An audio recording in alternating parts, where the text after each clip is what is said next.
ನಮಸ್ಕಾರ. ಮೆಗಾ ಸುದ್ದಿ ವಿಶೇಷ ಕಾರ್ಯಕ್ರಮಕ್ಕೆ ಸ್ವಾಗತ. ನಾನು Hemakumar. IT city, garden city, silicon city ಅಂತ ಬೆಂಗಳೂರನ್ನು ನಾವು ಇಷ್ಟು ದಿನ ಕರಿತಿದ್ವಿ.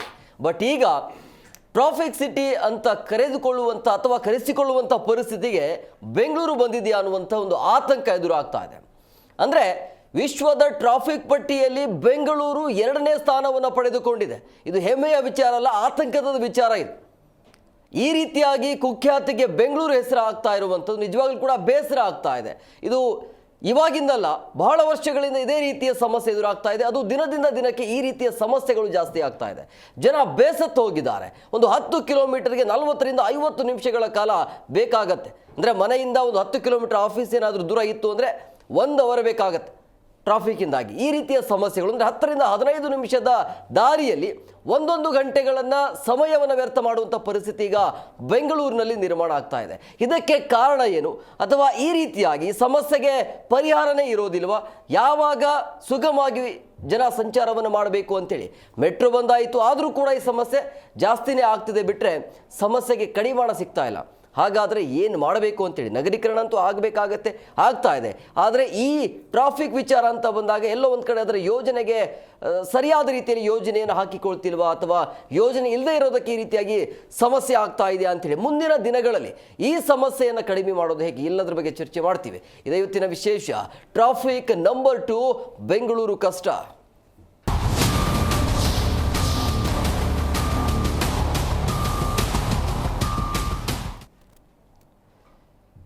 ನೋಡಿ, ವಿಶ್ವದ ಟ್ರಾಫಿಕ್ ಪಟ್ಟಿಯಲ್ಲಿ ಬೆಂಗಳೂರಿಗೆ 2ನೇ ಸ್ಥಾನ ಸಿಕ್ಕಿದೆ. ಇದು ಆತಂಕಕಾರಿ ವಿಚಾರ. ನಿಜವಾಗ್ಲೂ ಕೂಡ ಬೇಸರ ಆಗತ್ತೆ ಬೆಂಗಳೂರಿನಲ್ಲಿ ಏನು ನಡೀತಾ ಇದೆ ಅಂತ. ಏನಿರಬಹುದು, ನಾನಾ ಕಾರಣಗಳು ಅಂತ ಇದ್ದಾವೆ. ಬಟ್ ಜನರ ಪರವಾಗಿ ಆದರೂ ಸ್ವಲ್ಪ ಯೋಚನೆ ಮಾಡಬೇಕಾಗತ್ತೆ ಸರ್ಕಾರ. ಬೆಂಗಳೂರು ಮಂದಿಗೆ ಟ್ರಾಫಿಕ್ಕಿಂದ ಯಾವಾಗ ಮುಕ್ತಿ ಸಿಗತ್ತೆ ಅನ್ನುವಂಥ ಪ್ರಶ್ನೆ ಈಗ. ವಿಶ್ವದಲ್ಲೇ ಬೆಂಗಳೂರು ನಂಬರ್ 2 ಸ್ಥಾನ ಅಂತೇಳಿ ಈಗ ರಿಪೋರ್ಟ್ ಬಂದಿದೆ. ರಾಜಧಾನಿಯಲ್ಲಿ 10 ಕಿಲೋಮೀಟರ್ ಪ್ರಯಾಣಕ್ಕೆ 36 ನಿಮಿಷ 9 ಸೆಕೆಂಡ್. ಇದು ವರದಿ ಹೇಳ್ತಾ ಇರುವಂಥದ್ದು. ಇದಕ್ಕಿಂತ ಜಾಸ್ತಿನೇ ಇದೆ ರಿಯಾಲಿಟಿ ನೋಡಿದ್ರೆ. 2024ಕ್ಕಿಂತ 2 ನಿಮಿಷ ಹೆಚ್ಚಳ ಆಗಿರುವಂಥದ್ದು 10 ಕಿಲೋಮೀಟರ್ ಪ್ರಯಾಣದಲ್ಲಿ. ನೆದರ್ಲ್ಯಾಂಡ್ನ ಟಾಮ್ ಸಂಸ್ಥೆ ಇದಕ್ಕೆ ಒಂದು ವರದಿಯನ್ನು ಕೊಟ್ಟಿರುವಂಥದ್ದು. ಮೆಕ್ಸಿಕೋ ನಂಬರ್ 1 ಸ್ಥಾನ, ಇನ್ನು ಬೆಂಗಳೂರು 2ನೇ ಸ್ಥಾನವನ್ನು ಪಡೆದುಕೊಂಡಿದೆ. ಸರಾಸರಿ ವಾಹನ ವೇಗ ಪ್ರತಿ ಗಂಟೆಗೆ 16.6 ಕಿಲೋಮೀಟರ್ ದಾಖಲಾಗಿದೆ.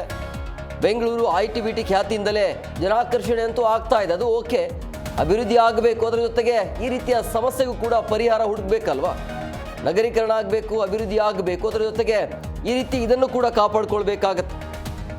ಟ್ರಾಫಿಕ್ ಸಮಸ್ಯೆನ ಹೇಗೆ ಪರಿಹಾರ ಕಂಡುಕೊಳ್ಬೇಕು, ಯಾಕೆ ಈ ರೀತಿಯಾಗಿ ವರ್ಷದಿಂದ ವರ್ಷಕ್ಕೆ ಜಾಸ್ತಿ ಆಗ್ತಿದೆ ಅನ್ನೋದ್ರ ಬಗ್ಗೆ. ಯಾವಾಗ ಈ ವರದಿ ಬಂದಾದ ನಂತರ ಕಮಿಷನರ್ ಕೂಡ ಮಾತನಾಡಿದ್ದಾರೆ. ಯಾಕೆ ಈ ರೀತಿ ಆಗ್ತಾ ಇದೆ, ಮುಂದೆ ಏನು ಮಾಡಬಹುದು ಅನ್ನೋದ್ರ ಬಗ್ಗೆ ಏನು ಹೇಳಿದ್ದಾರೆ ಕೇಳೋಣ ಬನ್ನಿ. ಜನಸಂಖ್ಯೆ ಮತ್ತು ವೆಹಿಕಲ್ ಪಾಪ್ಯುಲೇಷನ್ ಆಧಾರದ ಮೇಲೆ ಸಾಕಷ್ಟು ವೆಹಿಕಲ್ ಆಲ್ರೆಡಿ ಇದೆ ಬೆಂಗಳೂರು ಸಿಟಿಯಲ್ಲಿ.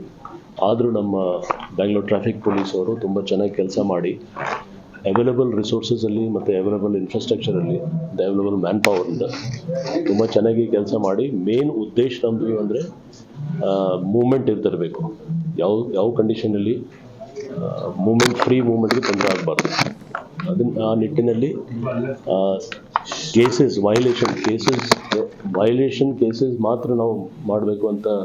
ಅದನ್ನು ನಾನ್ ಪೀಕ್ ಅವರಲ್ಲಿ. ಪೀಕ್ ಅವರಲ್ಲಿ ನಮ್ಮದು ಮೇನ್ ಎಂಫಸಿಸ್, ನಮ್ಮದು ಸ್ಟ್ರೆಸ್ ಮೇನ್ ಇರ್ತದೆ. ಗಾಡಿ ಕಂಟಿನ್ಯೂಸ್ ಆಗಿ ಮೂವ್ ಆಗ್ತಿರಬೇಕು. ಜನ ಬೆಳಗಿನ ಜಾವ ಅವರು ಸ್ಕೂಲ್, ಕಾಲೇಜ್, ಆಫೀಸ್ ಅಲ್ಲಿ ಟೈಮ್ಲಿ ರೀಚ್ ಆಗಬೇಕು. ಅದೇ ರೀತಿ ಸಂಜೆ ಹೊತ್ತಿಗೆ ಅವ್ರ ಮನೆಗೆ ಹೋಗಬೇಕು ಅಂತ ಆ ರೀತಿಯಲ್ಲಿ ನಾವು ನಮ್ಮ ಟ್ರಾಫಿಕ್ ಅವರು ಸತತವಾಗಿ ಕೆಲಸ ಮಾಡ್ತಾರೆ. ಸರ್, ಇದು ಕೀರ್ತಿನ ಅಪಕೀರ್ತಿನ ಸರ್? ಅಲ್ಲ, ಇದು ಸಹಜವಾಗಿ ಯಾವುದೋ ಒಂದು ದೊಡ್ಡ ಸಿಟಿಯಲ್ಲಿ ಇದು ಡೆವಲಪ್ಮೆಂಟ್ದು ಒಂದು ನಾವು ಸಿಂಬಲ್ ಇರ್ಬೋದು. ಡೆವಲಪ್ಮೆಂಟ್ ನಡೀತಾ ಇದೆ, ಅದಕ್ಕೋಸ್ಕರ ಇಲ್ಲಿ ಜನಸಂಖ್ಯೆ ಜಾಸ್ತಿ ಆಗ್ತಾ ಇದೆ, ವೆಹಿಕಲ್ ಜನಸಂಖ್ಯೆ. ಸೊ ಇದು ನ್ಯಾಚುರಲ್ ಆಗಿ ಒಂದು ಮೊಮೆಂಟ್ರಿ ಫೇಸ್ ಇದೆ. ಖಂಡಿತ ಮುಂದಿನ ಸಮಯದಲ್ಲಿ, ಕೆಲವು ತಿಂಗಳಲ್ಲಿ ಅಥವಾ ಕೆಲವು ವರ್ಷದಲ್ಲಿ ಇದು ಸರಿ ಆಗುತ್ತೆ. ಯಾಕೆಂದರೆ ನಮ್ಮದು ಪಬ್ಲಿಕ್ ಟ್ರಾನ್ಸ್ಪೋರ್ಟ್ ಸಿಸ್ಟಮ್, ಮೆಟ್ರೋ ಇರಲಿ, ಬಸ್ಸಸ್ ನೆಟ್ವರ್ಕ್ ಇರಲಿ, ಸಬರ್ಬನ್ ರೈಲ್ವೆ ಇರಲಿ, ಎಲ್ಲ ನಡೀತಾ ಇದೆ. ಸೊ ಖಂಡಿತ ಮುಂದಿನ ದಿವಸದಲ್ಲಿ ಸರಿ ಆಗುತ್ತೆ. ಟ್ರಾಫಿಕ್ ಓಕೆ ಸರ್, ಆದರೆ ಈ ವಿಶ್ವದಲ್ಲಿ 2ನೇ ಸ್ಥಾನ ಅಂತಂದ್ರೆ ಅಲ್ಲ ನೀವು ಕಾರಣ ಏನು? ಇಲ್ಲ ಅದು ಕಂಡೀಷನ್ ಅಂದರೆ ನಾನು ನಿಮಗೆ ಹೇಳಿದ್ದೀನಿ, ಒಂದು ವೆಹಿಕಲ್ ಸಂಖ್ಯೆ ಜಾಸ್ತಿ ಇದೆ ಮತ್ತು ಆ ಪರ್ಟಿಕ್ಯುಲರ್ ವೆಹಿಕಲ್ ಸಂಖ್ಯೆಯಲ್ಲಿ ಪಬ್ಲಿಕ್ ಟ್ರಾನ್ಸ್ಪೋರ್ಟ್ಗೆ ನಾವು ಹೆಚ್ಚಿನ ಒತ್ತಡ ನಾವು ಪ್ರಾಮುಖ್ಯತೆ ಕೊಡಬೇಕು. ನಾವು ನಮ್ಮ ಆಫೀಸರ್ಸ್ ಜೊತೆಗೆ ಮಾತಾಡಿಕೊಂಡು ಒಂದು ಡಿಟೇಲ್ ಪ್ಲ್ಯಾನ್. ಈ ಬಗ್ಗೆ ಮಾತನಾಡೋದಕ್ಕೆ ಅತಿಥಿಯವರು ಜಾಯ್ನ್ ಆಗಿದ್ದಾರೆ. ನಾನು ಅವ್ರನ್ನ ಕಾರ್ಯಕ್ರಮಕ್ಕೆ ವೆಲ್ಕಮ್ ಮಾಡ್ತೀನಿ. ಮೊದಲನೇದಾಗಿ ನಿವೃತ್ತ ಪ್ರಾದೇಶಿಕ ಸಾರಿಗೆ ಅಧಿಕಾರಿ ಆಗಿರುವಂಥ ರಾಜಣ್ಣ ಅವರು ಸರ್, ಕಾರ್ಯಕ್ರಮಕ್ಕೆ ಆತ್ಮೀಯವಾದಂಥ ಸ್ವಾಗತ. ಇನ್ನು ವಾಹನ ಸವಾರರಾಗಿ ಇವತ್ತು ಜಾಯ್ನ್ ಆಗಿದ್ದಾರೆ ರಾಮಲಿಂಗೇಗೌಡರ ಕಾರ್ಯಕ್ರಮಕ್ಕೆ ಆತ್ಮೀಯವಾದಂಥ ಸ್ವಾಗತ. ಸರ್ ರಾಜಣ್ಣ ಸರ್, ವಿಶ್ವದಲ್ಲೇ 2ನೇ ಸ್ಥಾನ, ಇದು ಹೆಮ್ಮೆ ಅಂತಲ್ಲ, ಬಟ್ ಆ ರೀತಿ ಕುಖ್ಯಾತಿಗೆ ಹೆಸರುವಾಸಿ ಆಗ್ತಾ ಇರುವಂಥದ್ದು ಬೆಂಗಳೂರು. ನಿಜವಾಗ್ಲೂ ಕೂಡ ಇದು ಆತಂಕ, ಭಯವೂ ಕೂಡ ಇದೆ, ಮುಂದೆ ಏನಾಗಬಹುದು ಅಂತೇಳಿ. ಮುಂದೆ ನಂಬರ್ 1 ಖಂಡಿತ ಅದೇ ಆಗುತ್ತೆ. ಇದು ಕೇವಲ ಬೆಂಗಳೂರು ನಗರಕ್ಕೆ ಮಾತ್ರ ಅಲ್ಲ, ಯಾವುದೇ ಮಹಾನಗರ ಇರ್ಬೋದು. ನಾವು ಯೋಜನೆಗಳಲ್ಲಿ ಈಗ ಆಲ್ರೆಡಿ ನಾವು ದಾರಿ ತಪ್ಪಿಟ್ಬಿಟ್ಟಿದ್ದೀವಿ, ತಪ್ಪು ಹೆಜ್ಜೆ ಇಟ್ಬಿಟ್ಟಿದ್ದೀವಿ. ದಾರಿ ತಪ್ಪಿ ನಮ್ಮ ಮಾರ್ಗನೇ ಬೇರೆ ಆಗೋಗಿದೆ. ಆ ಮಾರ್ಗವನ್ನು ಮುಂದೆ ಸರಿಪಡಿಸಿಕೊಳ್ಳದೆ ಹೊರತು ನಮಗೆ ಈ ಪಟ್ಟ ಇದೆಯಲ್ಲ, ಏನು ದಟ್ಟಣೆಯ ಪಟ್ಟ, ಇದು ಎಲ್ಲ ಬರೀ ಬೆಂಗಳೂರಿಗೆ ಮಾತ್ರ ಸೀಮಿತ ಆಗಲ್ಲ, ಎಲ್ಲ ನಗರಗಳಿಗೂ ಇದು ಮುಟ್ಟುತ್ತೆ.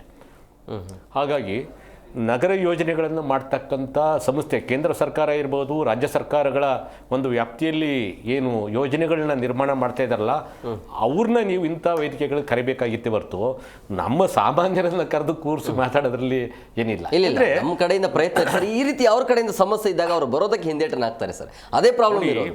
ಸಮಸ್ಯೆ ನಿಮಗೆ ಕರೆ ಮಾಡೋ ಮುಂಚೆನೆ ಅವರಿಗೆ ಕರೆ ಹೋಗಿರೋ ಸಮಸ್ಯೆ ನಮಗೂ ಇದೆ. ಅವರು ಫಸ್ಟ್ ಇರೋದು ಸಬ್ಜೆಕ್ಟೇ ಕೇಳ್ತಾರೆ, ಯಾವ ಸಬ್ಜೆಕ್ಟ್ ಮೇಲೆ ಡಿಬೇಟ್ ನಡೆಸ್ತಾರೆ. ನಿಮ್ದೇ ಸಬ್ಜೆಕ್ಟ್ ಇದೆ ಅಂತ ಹೇಳಿದಾಗ ರೀಸನ್ ಕೊಡ್ತಾರೆ, ಏನಾದ್ರು ರೀಸನ್. ಫಸ್ಟ್ ನಮ್ಮ ಮೊದಲ ಆದ್ಯತೆ ಅವ್ರದ್ದು ಇರುತ್ತೆ. ಅದೇ ಡಿಪಾರ್ಟ್ಮೆಂಟ್ ಅಲ್ಲಿ ನೀವು ಕೆಲಸ ಮಾಡಿ ಬಂದಿರಿ, ಇರೋದನ್ನ ಹೇಳಿ. ಅಲ್ಲಲ್ಲ, ಅದನ್ನೇ ಹೇಳ್ತಾ ಇರೋದು.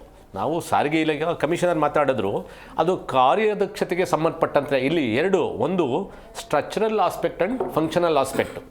ಒಂದು ಕಾರ್ಯಾತ್ಮಕವಾಗಿ ಏನೇನು ಇವತ್ತು ನಮ್ಮ ಪೊಲೀಸ್ ಇಲಾಖೆ ಮಾಡಬೇಕಾಗಿದ್ದು ಸಂಚಾರ, ಅದರಲ್ಲಿ ಮ್ಯಾಕ್ಸಿಮಮ್ ಎಲ್ಲ ಆಡಳಿತಾತ್ಮಕವಾಗಿ ಮತ್ತು ಕಾರ್ಯಾತ್ಮಕವಾಗಿ ಮ್ಯಾಕ್ಸಿಮಮ್ ಮುಟ್ಟಿದೆ. ಇನ್ನೂ ಹೆಚ್ಚಿಗೆ ಅಲ್ಲಿ ಮಾಡ್ತಕ್ಕಂಥ ಒಂದು ಸಾಧ್ಯತೆಗಳು ಏನೂ ಇಲ್ಲ. ಇನ್ನು ಸ್ಟ್ರಕ್ಚರಲ್ಲಾಗಿ ಎಲ್ಲ ಫಿಕ್ಸ್ ಆಗಿಬಿಟ್ಟಿದೆ. ಇನ್ನು ಏನನ್ನು ಅಲ್ಲಿ ವಿಸ್ತಾರ ಮಾಡೋದಕ್ಕೆ ಅವಕಾಶನೇ ಇಲ್ಲ. ಅಂತಹ ಯೋಜನೆಗಳನ್ನ ನಾವು ಮೂಲಭೂತವಾಗಿ ನಾವು ಹಾಕೋಬಿಟ್ಟಿದ್ದೀವಿ. ನೋಡಿ, ಇವತ್ತು ನಗರ ಯೋಜನೆಗಳನ್ನು ಮಾಡಬೇಕಾದಂಥ ಏನು ಬೈಲಾಸ್ ಇದೆಯಲ್ಲ, ಅದೇ ಬೈಲಾಸ್ನೇ ಇವತ್ತು ನಾವು ಮಾಡ್ತಾ ಇದ್ದೀವಿ. ನಗರ ಯೋಜನೆ ಮಾಡಬೇಕು, ಎಲ್ಲಿ ಬದಲಾವಣೆ ಮಾಡಿದ್ದೀರಿ ನೀವು ನೋಡೋಣ, ನೀವು ಕೇಳಿ. ನೀವು ಬೈಲಾಸಲ್ಲಿ 1950ರಲ್ಲಿ ಏನಿತ್ತು, 75ರಲ್ಲಿ ಏನಿತ್ತು, 2000ರಲ್ಲಿ ಏನಿತ್ತು, ಏನಾದರೂ ಬದಲಾವಣೆ ಮಾಡಿದಾರಾ? ಲೇಔಟ್ ಬಡಾವಣೆಗಳನ್ನ ನಗರಗಳನ್ನು ನಿರ್ಮಾಣ ಮಾಡಬೇಕಾದ್ರೆ ಇವತ್ತಿನ ಒಂದು ಜನಗಳ ಸವಾಲುಗಳಿಗೆ ತಕ್ಕಾಗಿ ಆ ರಸ್ತೆಗಳನ್ನಾಗಿ ಇರ್ಬೋದು, ಮತ್ತು ಜನಗಳಿಗೆ ಬೇಕಾದಂಥ ಯಾವುದೇ ಸವಲತ್ತು ಇರ್ಬೋದು, ಬಸ್ ಸ್ಟ್ಯಾಂಡ್ಗಳು ಇರ್ಬೋದು, ಕಸ ವಿಲೇವಾರಿ ಇರ್ಬೋದು, ಸಾರ್ವಜನಿಕ ಕಚೇರಿಗಳು ಇರ್ಬೋದು, ಎಜುಕೇಷನ್ ಇನ್ಸ್ಟಿಟ್ಯೂಷನ್ ಇರ್ಬೋದು, ಮತ್ತು ಎಕಾಲಜಿಗೆ ಸಂಬಂಧಪಟ್ಟಂತೆ ಪಾರ್ಕ್ಗಳು ಇರ್ಬೋದು, ಬೃಹತ್ ಒಂದು ಕಾಡುಗಳನ್ನ ನಿರ್ಮಾಣ ಮಾಡ್ತಕ್ಕಂಥ ಇದರಲ್ಲಿ ಯಾವುದ್ರಲ್ಲಾದ್ರೂ ಏನಾದರೂ ಬದಲಾವಣೆ ತಂದಿದ್ದಾರೆ? ಯಾವುದು ಬದಲಾವಣೆ ತಂದಿಲ್ಲ. ಅದೇ ಏನು ಸ್ಟ್ಯಾಂಡರ್ಡ್ಸು ನಿಗದಿ ಮಾಡಿದ್ರಲ್ಲ, 30 ಅಡಿ, 40 ಅಡಿ, 60 ಅಡಿ, 70 ಅಡಿ, ಇದು ಸೈಟು 20, 30, 30, 40, ಇದರಲ್ಲಿ ಏನೂ ಬದಲಾವಣೆ ಆಗದಲೇ ನಮ್ಗೆ ಇನ್ನೇನೋ ದೊಡ್ಡದಾಗಿ ನಮಗೆ ಒಳ್ಳೇದಾಗಬೇಕು ಅಂದರೆ ಹೇಗೆ ಒಳ್ಳೇದಾಗೋದಕ್ಕೆ ಸಾಧ್ಯ ಆಗೋಕ್ಕೆ ಅವಕಾಶ ಇದೆ? ಏನಾದರೂ ಒಳ್ಳೇದಾಗಬೇಕು ಅಂದರೆ ನಮ್ಮಲ್ಲಿ ಏನಾದರೂ ಬದಲಾವಣೆ ಮಾಡ್ಕೋಬೇಕು. ಏನು ಬದಲಾವಣೆ ಮಾಡ್ಕೊಂಡಿದ್ದೀವಿ? ಯಾವುದು ಬದಲಾವಣೆನೇ ಮಾಡಿಲ್ಲ ಅಂತಂದರೆ ಈ ಥರ ನಾವು ನನಗೆ ಒಳ್ಳೇದಾಗಬೇಕು, ಸಂಚಾರ ದಟ್ಟಣೆ ಕಡಿಮೆ ಆಗಬೇಕು ಅಂದರೆ ಹೇಗೆ ಸಾಧ್ಯ ಆಗುತ್ತೆ? ಈಗ ಇರ್ತಕ್ಕಂಥ ಒಂದು ಬೆಂಗಳೂರನ್ನು, ಒಂದು ಬಿಲ್ಡಿಂಗ್ನ ಕೆಡವಿ ನಾವು 1 ಮಹಡಿ ಇದ್ದಿದ್ದರಿಂದ 4 ಮಹಡಿ ಕಟ್ತಾ ಇದ್ದೇವೆ. ಅಂದರೆ ನಾವು ಊರ್ಧ್ವಮುಖವಾಗಿ ಬೆಳೆಸ್ತಾ ಇದ್ದೇವೆ. ಸ್ಥಳ ಅಷ್ಟೇ, ಗಾಳಿ ಸಿಗೋದಿಲ್ಲ ನಿಮಗೆ, ಏರ್ ಚೇಂಬರ್ಸ್ ಇದಾಗ್ತಾ ಇದೆ, ಗಿಡ ಮರಗಳು ಕಡಿಮೆ ಆಗ್ತಾ ಇದೆ, ಅವ್ರಿಗೆ ಬೇಕಾದಂಥ ಒಂದು ನೀರು ಒಳಚರಂಡಿ ವ್ಯವಸ್ಥೆಗಳನ್ನು ಮಾಡೋದಕ್ಕೆ ಸಾಧ್ಯ ಆಗ್ತಾ ಇಲ್ಲ. ಸಾಧ್ಯ ಆದರೂ ಕೂಡ ಅದು ಜನಗಳಿಂದ ಸಾಕಷ್ಟು ಮಟ್ಟಿಗೆ ಮುಟ್ಟೋದಕ್ಕಾಗ್ತಾ ಇಲ್ಲ. ಮತ್ತು ಜೊತೆಗೆ ಕಾಮಗಾರಿಗಳು, ದೀರ್ಘಕಾಲದ ಕಾಮಗಾರಿಗಳು ಮತ್ತು ಕಡಿಮೆ ಕಾಲದ ಕಾಮಗಾರಿ, ಯಾವುದೇ ರಸ್ತೆಯಲ್ಲಿ ಒಂದಲ್ಲ ಒಂದು ಕಾಮಗಾರಿ ಎಲ್ಲ ಕಾಲದಲ್ಲೂ ನಡೀತಲೇ ಇರ್ತದೆ. ಹಾಗಾದರೆ ಸಂಚಾರ ದಟ್ಟಣೆ ಆಗದಿಲ್ಲೇ ಸುಗಮ ಆಗೋದಕ್ಕೆ ಎಲ್ಲಿ ಅವಕಾಶ ಇದೆ? ಅವಕಾಶ ಮಾಡ್ಕೋಬೇಕು ಇನ್ಮೇಲೆ ಆದ್ರೂ ಅಂತ ಅಲ್ಲ, ನೀವು ಮಾಡ್ಕೋಬೇಕಾದ್ರೆ ನೀವು ಯೋಜನೆಗಳು ಬದಲಾವಣೆ ಮಾಡ್ಕೋಬೇಕು. ಯೋಜನೆಗಳನ್ನ ಬದಲಾವಣೆ ಮಾಡ್ಕೊಳ್ದಲೇನೆ ನಾವು ಇರ್ತಕ್ಕಂಥ ವ್ಯವಸ್ಥೆಯಲ್ಲಿ ನಮಗೆ ಸುಗಮವಾಗಿ ಸಂಚಾರ ಆಗೋದಕ್ಕೆ ಖಂಡಿತ ಸಾಧ್ಯನೇ ಆಗೋದಿಲ್ಲ. ಭಾಳ ಸಮಸ್ಯೆ ಇದೆ ಅಂತ ಹೇಳ್ತಾ ಇದ್ರಿ. ಹೌದು. ಓಕೆ ಗೌಡ್ರೆ, ಈಗ ಇದು ದೇಶದಲ್ಲಿ ಅಂತ ಅಲ್ಲ ಇದು, ಬಟ್ ಇರೋದು ವಿಶ್ವದಲ್ಲೇ ನಂಬರ್ 2 ಇರುವಂಥದ್ದು. ಸೊ ಹಂಗಾಗಿ ಇದು ಒಂಥರ ಆತಂಕ. ಮುಂದಿನ ದಿನಮಾನಗಳಲ್ಲಿ ಏನಾಗುತ್ತೆ, ಬೆಂಗಳೂರಿನ ಪರಿಸ್ಥಿತಿ ಏನಾಗಬಹುದು ಅಂಥೇಳಿ ನೋಡಿ. ಈಗ ಪ್ರಸ್ತುತ 1,30,30,00,000 ವಾಹನಗಳು ಬೆಂಗಳೂರಲ್ಲಿದೆ. 2000 ನನಗಿರೋ ಮಾಹಿತಿ ಪ್ರಕಾರ 2025ರಲ್ಲಿ 86,000 ವಾಹನಗಳು, ಹೊಸ ವಾಹನಗಳು ಅಕ್ಟೋಬರ್ ಮೇಲೆ ರಸ್ತೆಗಿಳಿದಿರುವಂಥದ್ದು. ಅದಲ್ಲದೇ ಪ್ರತಿದಿನ 2,700 ವೆಹಿಕಲ್ಗಳು ರಿಜಿಸ್ಟರ್ ಆಗ್ತಿರುವಂಥದ್ದು. ಇಷ್ಟು ಗಾಡಿಗಳನ್ನು ಎಲ್ಲಿ ತಗೊಂಡೋಗಿ ನಿಲ್ಸ್ಕೊಬೇಕಿದೆ?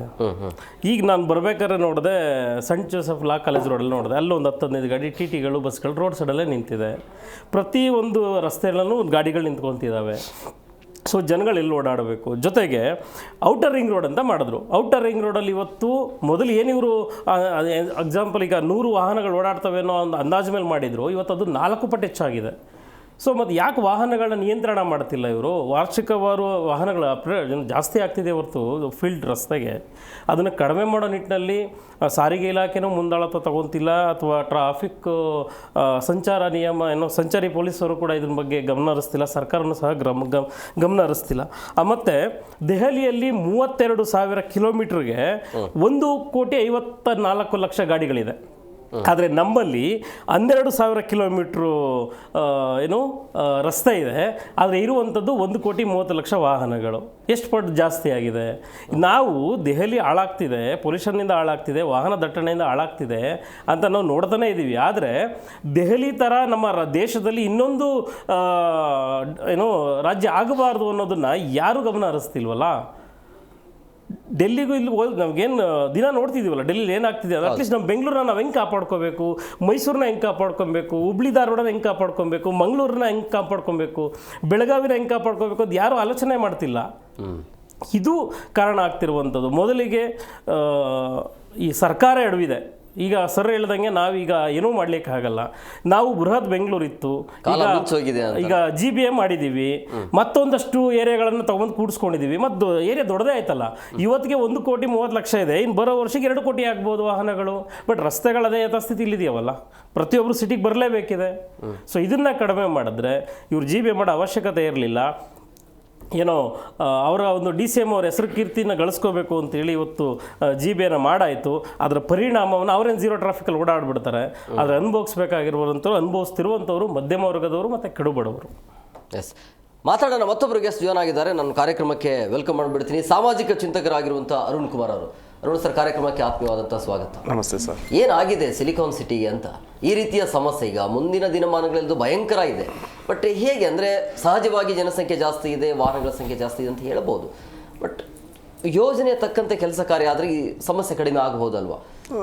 ನಿಜವಾಗಿಯೂ ಸಹ ಇವತ್ತು ಒಂದು 10 ಕಿಲೋಮೀಟ್ರ್ ಬೆಂಗಳೂರಿನಲ್ಲಿ ಪ್ರಯಾಣ ಮಾಡಬೇಕು ಅಂದರೆ ಸುಮಾರು 36-37 ನಿಮಿಷ ಸಮಯ ತಗೊಳ್ತಾ ಇದೆ ಇವತ್ತಿನ ಅಂಕಿಅಂಶ ಪ್ರಕಾರ. ಅದೇ ಪೊಲ್ಯೂಷನ್ನಲ್ಲೂ ಕೂಡ 1.67 ಮಟ್ಟಿಗೆ ಏರಿಕೆ ಆಗಿಬಿಟ್ಟಿದೆ. ಅದೇ ಮುಂಬೈ 18ನೇ ಸ್ಥಾನದಲ್ಲಿದೆ. ನಾವು ಸೂಕ್ಷ್ಮ ಗಮನಿಸಬೇಕು. ಅದು ಕೂಡ ದೇಶದ ಆಡಳಿತ ನೋಡ್ತಕ್ಕಂಥ ಜಾಗ. ಇದು ಕೂಡ ಸಿಲಿಕಾನ್ ಸಿಟಿ ಆಗಿರ್ತಕ್ಕಂಥದ್ದು. ಇಲ್ಲಿ ನಮ್ಮ ಅದೇ ರಸ್ತೆಗಳು ಈಗೇನಾಗ್ತಾಯಿದೆ ಅಂದರೆ ರೋಡ್ ಅಗಲೀಕರಣ ಮಾಡೋಕ್ಕೆ ಹೋದರೆ ಸಮಸ್ಯೆಗಳು ಬಂದರೆ ಕೋರ್ಟು ಕಚೇರಿ ಅನ್ನುವಂತಹ ಸಮಯ ತಗೊಳ್ಳೋಷ್ಟೊತ್ತಿಗೆ ಇಲ್ಲಿ ನೋಡಿ ಒಂದು ಕಾಮಗಾರಿ ಪ್ರಾರಂಭ ಆಗುತ್ತೆ. ಒಂದು ಕಾಮಗಾರಿಗೆ ತಡೆ ತಂದು ಅಥವಾ ಕಾಮಗಾರಿ ವಿಳಂಬ ಆಯಿತು ಅಂದರೆ ಅದಕ್ಕೆ ಸಫರ್ ಪಡ್ತಕ್ಕಂಥವ್ರು ಜನಗಳು, ಸಾರ್ವಜನಿಕರು, ಏನು ಸವಾರರಿದ್ದಾರೆ. ಸೊ ಈ ನಿಟ್ಟಿನಲ್ಲಿ ಪ್ರತಿದಿನ ನಾವು ಏನು ಇಂದಿನ ರಸ್ತೆಗಳನ್ನೇ ಇವತ್ತು ನಾವು ನೋಡ್ತಾ ಇದ್ದೀವಿ, ಆಧುನೀಕರಣ ಆಗಿದೆ. ಆದರೆ ಈ ಬೆಂಗಳೂರಿನ ಮಟ್ಟಕ್ಕೆ ಅದು ಕಡಿಮೆ. ಇವತ್ತು ಏನು ವಿಶ್ವ ಮಟ್ಟದಲ್ಲಿ 2ನೇ ಸ್ಥಾನ ಅಂತ ಏನು ನೆದರ್ಲ್ಯಾಂಡ್ನ ಟಾಮ್ ಅನ್ನುವಂತಹ ಒಂದು ಸಂಸ್ಥೆ ಬಿಡುಗಡೆ ಮಾಡಿದೆ. ಇವತ್ತು ನಿಜವಾಗಿಯೂ ಸಹ ನಾವು ಎಲ್ಲದರಲ್ಲೂ ಅಗ್ರಗಣ್ಯ ITBT ಸಿಟಿ, ಸಿಲಿಕಾನ್ ಸಿಟಿ. ಆದರೆ ವಾಹನ ದಟ್ಟತೆ ಕಡಿಮೆ ಇದ್ದರೆ ಮಾತ್ರ ಅದಕ್ಕೆ ಒಳ್ಳೆ ಕಿರೀಟ ಬರುತ್ತೆ. ನೀನು ಹೆಚ್ಚು ವಾಹನ ದಟ್ಟಣೆ ಜಾಸ್ತಿ ಆಯಿತು ಅಂದರೆ ಈ ಹೂಡಿಕೆದಾರರು ಕೂಡ ಅದನ್ನು ಗಮನಿಸ್ತಾರೆ. ಅಲ್ಲಿ ಒಂದು ಸಂಸ್ಥೆ ನಾನು ಸಿಲಿಕಾನ್ ಸಿಟಿನಲ್ಲಿ ನಾನು ಇನ್ವೆಸ್ಟ್ಮೆಂಟ್ ಮಾಡಬೇಕು ಅಂತಂದರೆ ಬರ್ತಕ್ಕಂಥ ಎಂಪ್ಲಾಯೀಸ್ ಕೆಲಸ ವಿಳಂಬ ಆದರೆ ಅದು ಮಾಲೀಕನಿಗೆ ನಷ್ಟ ಬರುತ್ತೆ ಹೊರತು ಎಂಪ್ಲಾಯೀಸ್ಗೆ ಏನು ತೊಂದರೆ ಆಯ್ತಲ್ಲ. ಸೊ ಈ ಗುಂಡಿಗಳು ಬಿದ್ದಿರುವಂತ ಆಫೀಸ್ಗೆ ಬರೋದು ಲೇಟ್ ಆಗ್ತಿದೆ ಅಂತ ಹೇಳಿ ಹಂಗೆ ಸರ್, ಇವತ್ತು ಬೆಂಗಳೂರು ಬಿಟ್ಟು ಹೋಗ್ತೀವಿ ಅಂತಾನೆ ಅನ್ನುವಂತ ನಿರ್ಧಾರ ಕೂಡ ಈಗ ಪೀಣ್ಯ ಇಂಡಸ್ಟ್ರಿಯಲ್ ಟೌನ್ನಲ್ಲಿ ನಿನ್ನೆ ನಾವು ಅಲ್ಲಿ ಸಂಚಾರ ಮಾಡೋಂಥ ಸಮಯದಲ್ಲಿ ನೋಡ್ತಾ ಇದ್ದೀವಿ. ಇಂಡಸ್ಟ್ರಿಯಲ್ಲಿ ಭಾಳ ವಹಿವಾಟುಗಳಿರುತ್ತೆ, ದೊಡ್ಡ ದೊಡ್ಡ ಲಾರಿಗಳು ಬರ್ತಕ್ಕಂಥದ್ದು, ಸಾಮಗ್ರಿಗಳು ಹೋಗ್ತಕ್ಕಂಥದ್ದು ಬರ್ತಕ್ಕಂಥದ್ದು. ಆದರೆ ಅಲ್ಲಿ ರಸ್ತೆಯ ಒಂದು ಸಮಸ್ಯೆ ನೋಡಿಬಿಟ್ರೆ ಆ ಧೂಳು ಪೊಲ್ಯೂಷನ್ನು ಸಿಕ್ಕಾಬಟ್ಟೆ ಆಗ್ತಾ ಇದೆ. ಹಿಂಗೆ ನಾವು ಬೆಂಗಳೂರಿನಲ್ಲಿ ಒಂದು ಅಭಿವೃದ್ಧಿ ಕಾರ್ಯದಲ್ಲಿ ಕುಂಠಿತ ಆಯಿತು ಅಂತಂದರೆ ಈ ಒಂದು ಟ್ರಾಫಿಕ್ ಅಷ್ಟೇ ಅಲ್ಲ, ಮುಂದಿನ ದಿನಗಳಲ್ಲಿ ಜನಜೀವನ ಕೂಡ ಅಸ್ತವ್ಯಸ್ತತೆ ಆಗಲಿಕ್ಕೆ ಆಗದೇ ಇರೋಂಥದ್ದು ಅಂತ ಹೇಳಲಿಕ್ಕೆ ಆಗೋದಿಲ್ಲ. ಯಾಕಂದರೆ ನಾವು ಸರ್ಕಾರ ಏನಿದೆ ಅದು ಬೇರೆದನ್ನ ಉದಾಹರಣೆ ತೊಗೊಳ್ಬೇಕು. ಈಗ ನಾವು ಚೈನಾಕ್ಕೆ ಹೋಗ್ತಾ ಇದ್ದೀವಿ, ನಾವು ಅಮೇರಿಕಕ್ಕೆ ಹೋಗಿ ಅಲ್ಲಿ ಒಂದು ಸಮಿತಿ ಕೆಲವು ಬಾರಿ ಟ್ರಾಫಿಕ್ ಸಮಸ್ಯೆಗಳನ್ನೇ ಅಲ್ಲಿ ಹೆಂಗೆ ನಿಭಾಯಿಸ್ತಾರೆ. ಈಗ ಎಲ್ಲಿ ಬೇಡ, ನಮ್ಮ ದೇಶದಲ್ಲಿರ್ತಕ್ಕಂಥ ಮುಂಬೈಯಲ್ಲೂ ಕೂಡ 18ನೇ ಸ್ಥಾನ ಅಂದರೆ ಅವರು ಅಟ್ಲೀಸ್ಟ್ ಕಂಟ್ರೋಲ್ ಮಾಡಿದ್ದಾರೆ. ಈಗ ಪುಣೆಯಲ್ಲಿ 5ನೇ ಸ್ಥಾನ ಬಂದರೂ ಕೂಡ ಅದು 18ನೇ ಸ್ಥಾನಕ್ಕೆ ಹೋಗ್ತಾ ಇದೆ ಅಂದರೆ ಈಗ ನಮ್ಮಲ್ಲಿ ಜನಸಂಖ್ಯೆ, ನಮ್ಮ ಸಂಪನ್ಮೂಲಗಳು ಬಾಂಬೆ ಅಷ್ಟೇ ಇದೆ.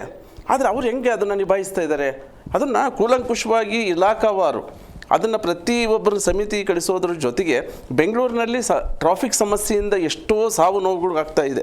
ಇವತ್ತು ಒಂದು ಆಂಬ್ಯುಲೆನ್ಸ್ ಹೋಗ್ಲಿಕ್ಕೂ ಕೂಡ ಅಡೆತಡೆ ಆಗ್ತಕ್ಕಂಥ ಪರಿಸ್ಥಿತಿ ಉದ್ಭವ ಆಗಿಬಿಟ್ಟಿದೆ.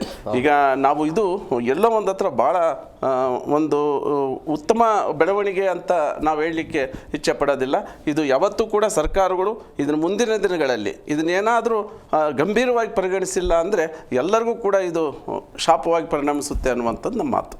ಎಸ್ ರಾಜಣ್ಣ ಸರ್, ಈ ಟ್ರಾಫಿಕ್ ಸಮಸ್ಯೆಗೆ ಕಾರಣಗಳೇನು, ಎಲ್ಲಿಂದ ಹುಟ್ಕೊಳ್ತು ಅಂತ? ಹುಟ್ಟಿದ್ದೇನೆ ಯೋಜನೆಗಳು. ನಾವು ಜನಸಂಖ್ಯೆಗೆ ಅನುಗುಣವಾಗಿ ನಾವು ನಗರಗಳನ್ನು ನಿರ್ಮಾಣ ಮಾಡಿಲ್ಲ. ಓಕೆ, ಈಗ ಸೌಂಡ್ ಬಾಡಿ ಇದ್ದರೆ ಸೌಂಡ್ ಮೈಂಡ್ ಇರುತ್ತೆ, ಒಳ್ಳೆ ಕೆಲಸ ಮಾಡ್ಬೋದು. ನಿಮಗೆ ಬಾಡಿ ಸ್ಟ್ರಕ್ಚರೇ ಸರಿಗಿಲ್ಲ ಅಂದಮೇಲೆ ನೀವು ಏನು ಕೆಲಸ ಮಾಡೋದಕ್ಕೆ ಸಾಧ್ಯ ಆಗುತ್ತೆ? ಹಾಗಾಗಿ ನಮ್ಮ ಎಲ್ಲ ನಗರಗಳ ಒಂದು ಯೋಜನೆಗಳು ಆ ಪರಿಸ್ಥಿತಿಯಲ್ಲಿ ಇದ್ದಾವೆ. ಆಯಿತು, ಇವತ್ತು ಈ ಪರಿಸ್ಥಿತಿಲಿ ಇದ್ವಿ, ಮುಂದಕ್ಕೆ ಏನು ಮಾಡಬೇಕಾದ್ರೂ ಅಂತ ಆದರೂ ನಾವು ತಪ್ಪು ತಿದ್ದುಕೊಳ್ತಾ ಇದ್ದೀವಾ? ಇಲ್ಲ. ಈ 50-60 ವರ್ಷದ ಹಿಂದಿನ ಯೋಜನೆಗಳನ್ನೇ ಇವತ್ತು ಕಾರ್ಯಗತ ಮಾಡ್ತಾ ಇದ್ದೀವಿ ಹೊರತು ನೋ ಅಪ್ಗ್ರೇಡೇಷನ್. ಬೇರೆದ್ರಲ್ಲಿ ಆಗಿದ್ದೀವಿ ಅಪ್ಗ್ರೇಡೇಷನ್ನು. ಆದರೆ ನಗರ ನಿರ್ಮಾಣ ಮಾಡ್ತಕ್ಕಂಥ ಒಂದು ವಿಚಾರದಲ್ಲಿ ಸಂಪೂರ್ಣ ನಿರ್ಲಕ್ಷ್ಯ ವಹಿಸಿದ್ದೀವಿ. ಇದರಿಂದ ಮುಂದೆ ಎಲ್ಲ ನಗರಗಳಿಗೂ ಸಮಸ್ಯೆ ಏನು ಬರುತ್ತೆ ಅಂದರೆ, ನಗರಗಳನ್ನ ಬಿಟ್ಟು ತಾವಾಗೇನೆ ಹೊರಗಡೆ ಹೋಗ್ತಕ್ಕಂಥ ಒಂದು ಗ್ಯಾಸ್ ಚೇಂಬರ್ಸ್ ಥರ ನಿರ್ಮಾಣ ಆಗ್ತದೆ. ಇದನ್ನು ಏನು ಮಾಡ್ಬೋದು ಅನ್ನೋ ಸೊಲ್ಯೂಷನ್ ನನ್ನದೇ ಆದಂಥ ಒಂದು ಹೇಳೋದಾದರೆ, ಈಗೇನು ಎಕ್ಸಿಸ್ಟಿಂಗ್ ಒಂದು ಸರಿ ಯಾವುದೋ ಒಂದು ನಗರ ನಿರ್ಮಾಣ ಆಗೋಗ್ಬಿಟ್ಟಿದೆ, ಅದು ಸರಿನೋ ತಪ್ಪೋ ಇನ್ನೊಂದು ಆವತ್ತಿನ ಒಂದು ಕಾಲಘಟ್ಟದಲ್ಲಿ ಅವರ ಅಗತ್ಯತೆ ತಕ್ಕಾಗಿ ಅವರು ಮಾಡ್ಕೊಬಿಟ್ಟಿದ್ದಾರೆ, ಹೌದಲ್ಲ? ಈಗ ನಮ್ಮ ಸವಾಲುಗಳೇನು, ನಮ್ಮ ಸವಾಲುಗಳನ್ನು ಲಿಸ್ಟ್ ಮಾಡಬೇಕು. ಆಗಿನ ಸವಾಲುಗಳು ಬೇರೆ, ಈಗಿನ ಸವಾಲುಗಳೇ ಬೇರೆ.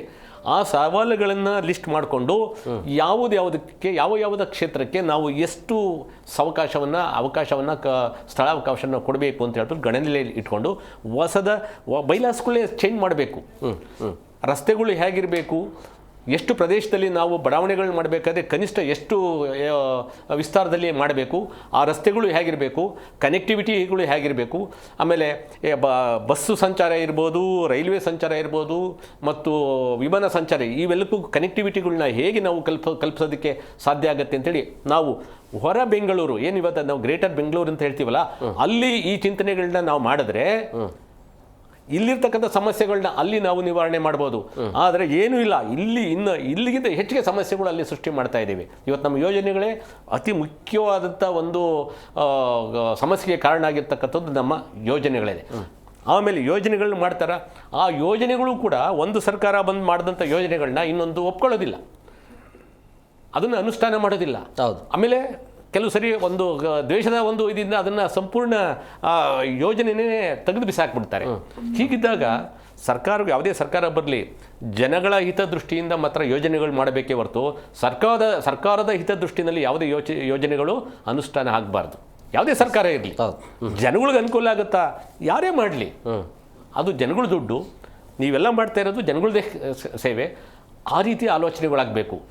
ಎಷ್ಟೋ ಒಂದು ಯೋಜನೆಗಳು ಉದ್ಘಾಟನೆ ಆಗ್ತವೆ, ಶಂಕುಸ್ಥಾಪನೆ ಆಗ್ತವೆ, ಆದರೆ ಬರೋದೇ ಇಲ್ಲ, ಆಚರಣೆಯೇ ಆಗೋದಿಲ್ಲ. ಉದ್ಘಾಟನೆ ಆಗೋದೇ ಇಲ್ಲ ಫೈನಲ್ ಆಗಿ. ಹಂಗೆ ಅದು. ಅದೇ ಹಂತದಲ್ಲೇ ಬೇಕಾದ ಕಾಮಗಾರಿಗಾಗಿ ಕಾಮಗಾರಿ ಬಿದ್ದಿದ್ದಾವೆ. ಇವತ್ತು ಎಷ್ಟು ಕಾಮಗಾರಿಗಳು ವರ್ಷಗಟ್ಟಲೆ, ಈಗಾಗಲೇ 2.5 ವರ್ಷ ಆಯಿತು, ಎಷ್ಟೋ ಕೆಲಸಗಳು ಅಗದು ಬಿಸಾಕ್ಬಿಟ್ಟಿದ್ದಾರೆ, ಅಥವಾ ಅರ್ಧ ಒಂದು ಪಿಲ್ಲರ್ಗಳು ಹಾಕಿದ್ದಾರೆ, ಅರ್ಧ ಗೋಡೆಗಳು ಕಟ್ಟಿದ್ದಾರೆ, ಹಾಗೆ ಬಿದ್ದಿದ್ದಾವೆ. ನೋಡಿ, ಆ ಸ್ಥಳಗಳು ಇವತ್ತು ಸಾರ್ವಜನಿಕರಿಗೂ ಉಪಯೋಗ ಆಗ್ತಾ ಇಲ್ಲ, ಅಲ್ಲಿ ಹೊಸ ಕೆಲಸನೂ ಇಲ್ಲ. ಆ ಜಾಗ ಬೇರೆಯವ್ರು ಉಪಯೋಗಿಸ್ತಾ ಇದ್ರು, ಅದಕ್ಕೂ ಉಪಯೋಗಕ್ಕೆ ಬರ್ತಾ ಇಲ್ಲ, ಮತ್ತು ಆ ಕೆಲಸ ಪೂರ್ಣನೂ ಆಗ್ತಾ ಇಲ್ಲ, ಮತ್ತು ಅದು ವ್ಯರ್ಥ ಅಲ್ವೇ? ಮತ್ತು ಇರ್ತಕ್ಕಂಥ ಕಿರಿದಾದಂಥ ಪ್ರದೇಶದಲ್ಲಿ ಜನಗಳು ಸಂಚಾರ ಮಾಡಬೇಕು ಅಂದರೆ ಅದು ಎಷ್ಟು ಸಮಸ್ಯೆ ಅಲ್ವೇ? ಅದು ಯಾರಿಗೂ ಕಾಣ್ತಾ ಇಲ್ವೇ ಅಂತ ಎಷ್ಟು ಜಾಗಗಳಿಲ್ಲ.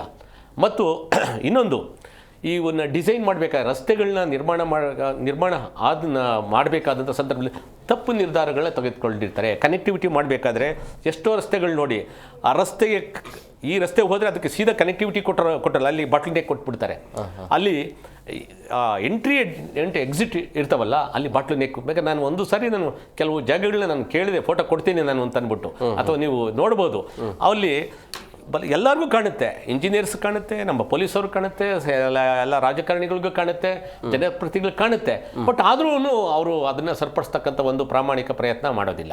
ಮತ್ತು ಹೇಳ್ಬೋದು, ಇವತ್ತೆಲ್ಲರೂ ನಾವು ಸಾರ್ವಜನಿಕ ಸಾಗಾಣಿಕೆ ಉಪಯೋಗಿಸ್ಬಿಟ್ರೆ ಭಾಳಷ್ಟು ಇದು ಆಗ್ತವೆ. ಇವತ್ತು ಬೆಂಗಳೂರಿನ ಜನಸಂಖ್ಯೆಗೆ ಮತ್ತು ರಸ್ತೆಗೆ ಇವತ್ತು ಎಷ್ಟು BMTC ಬಸ್ಗಳಿದೆ, ಅಷ್ಟೂ ಬಸ್ಗಳು ಒಂದೇ ಸರಿ ರಸ್ತೆಗೆ ಬಂದರೆ ನೀವು ಎಲ್ಲಿ ಮೂವ್ ಮಾಡ್ತೀರಿ, ಎಲ್ಲಿ ನಿಲ್ಲಿಸ್ತೀರಿ, ಎಷ್ಟಿದೆ ಸ್ಪೇಸ್, ಎಷ್ಟಿದೆ?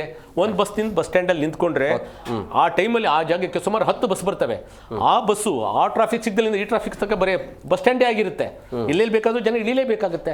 ಅಂದರೆ ನಮಗಿಲ್ಲಿ ಇನ್ಫ್ರಾಸ್ಟ್ರಕ್ಚರ್ಸ್ ಕೊರತೆ ಎದ್ದು ಕಾಣ್ತಾ ಇರೋದು ಭಾಳ ಸ್ಪಷ್ಟವಾಗಿ ಕಾಣ್ತಾ ಇದೆ. ಹಾಗಾಗಿ ಇನ್ಫ್ರಾಸ್ಟ್ರಕ್ಚರ್ಸ್ನ ನಾವು ಸರಿಪಡಿಸ್ದೇನೆ ನಮಗೆ ಕೆಲಸಗಳು ನಾವು ಹಾಗಿರಬೇಕು ಹೀಗಿರಬೇಕು ಅಂತ ಆಲೋಚನೆ ಮಾಡೋದೇ ತಪ್ಪು.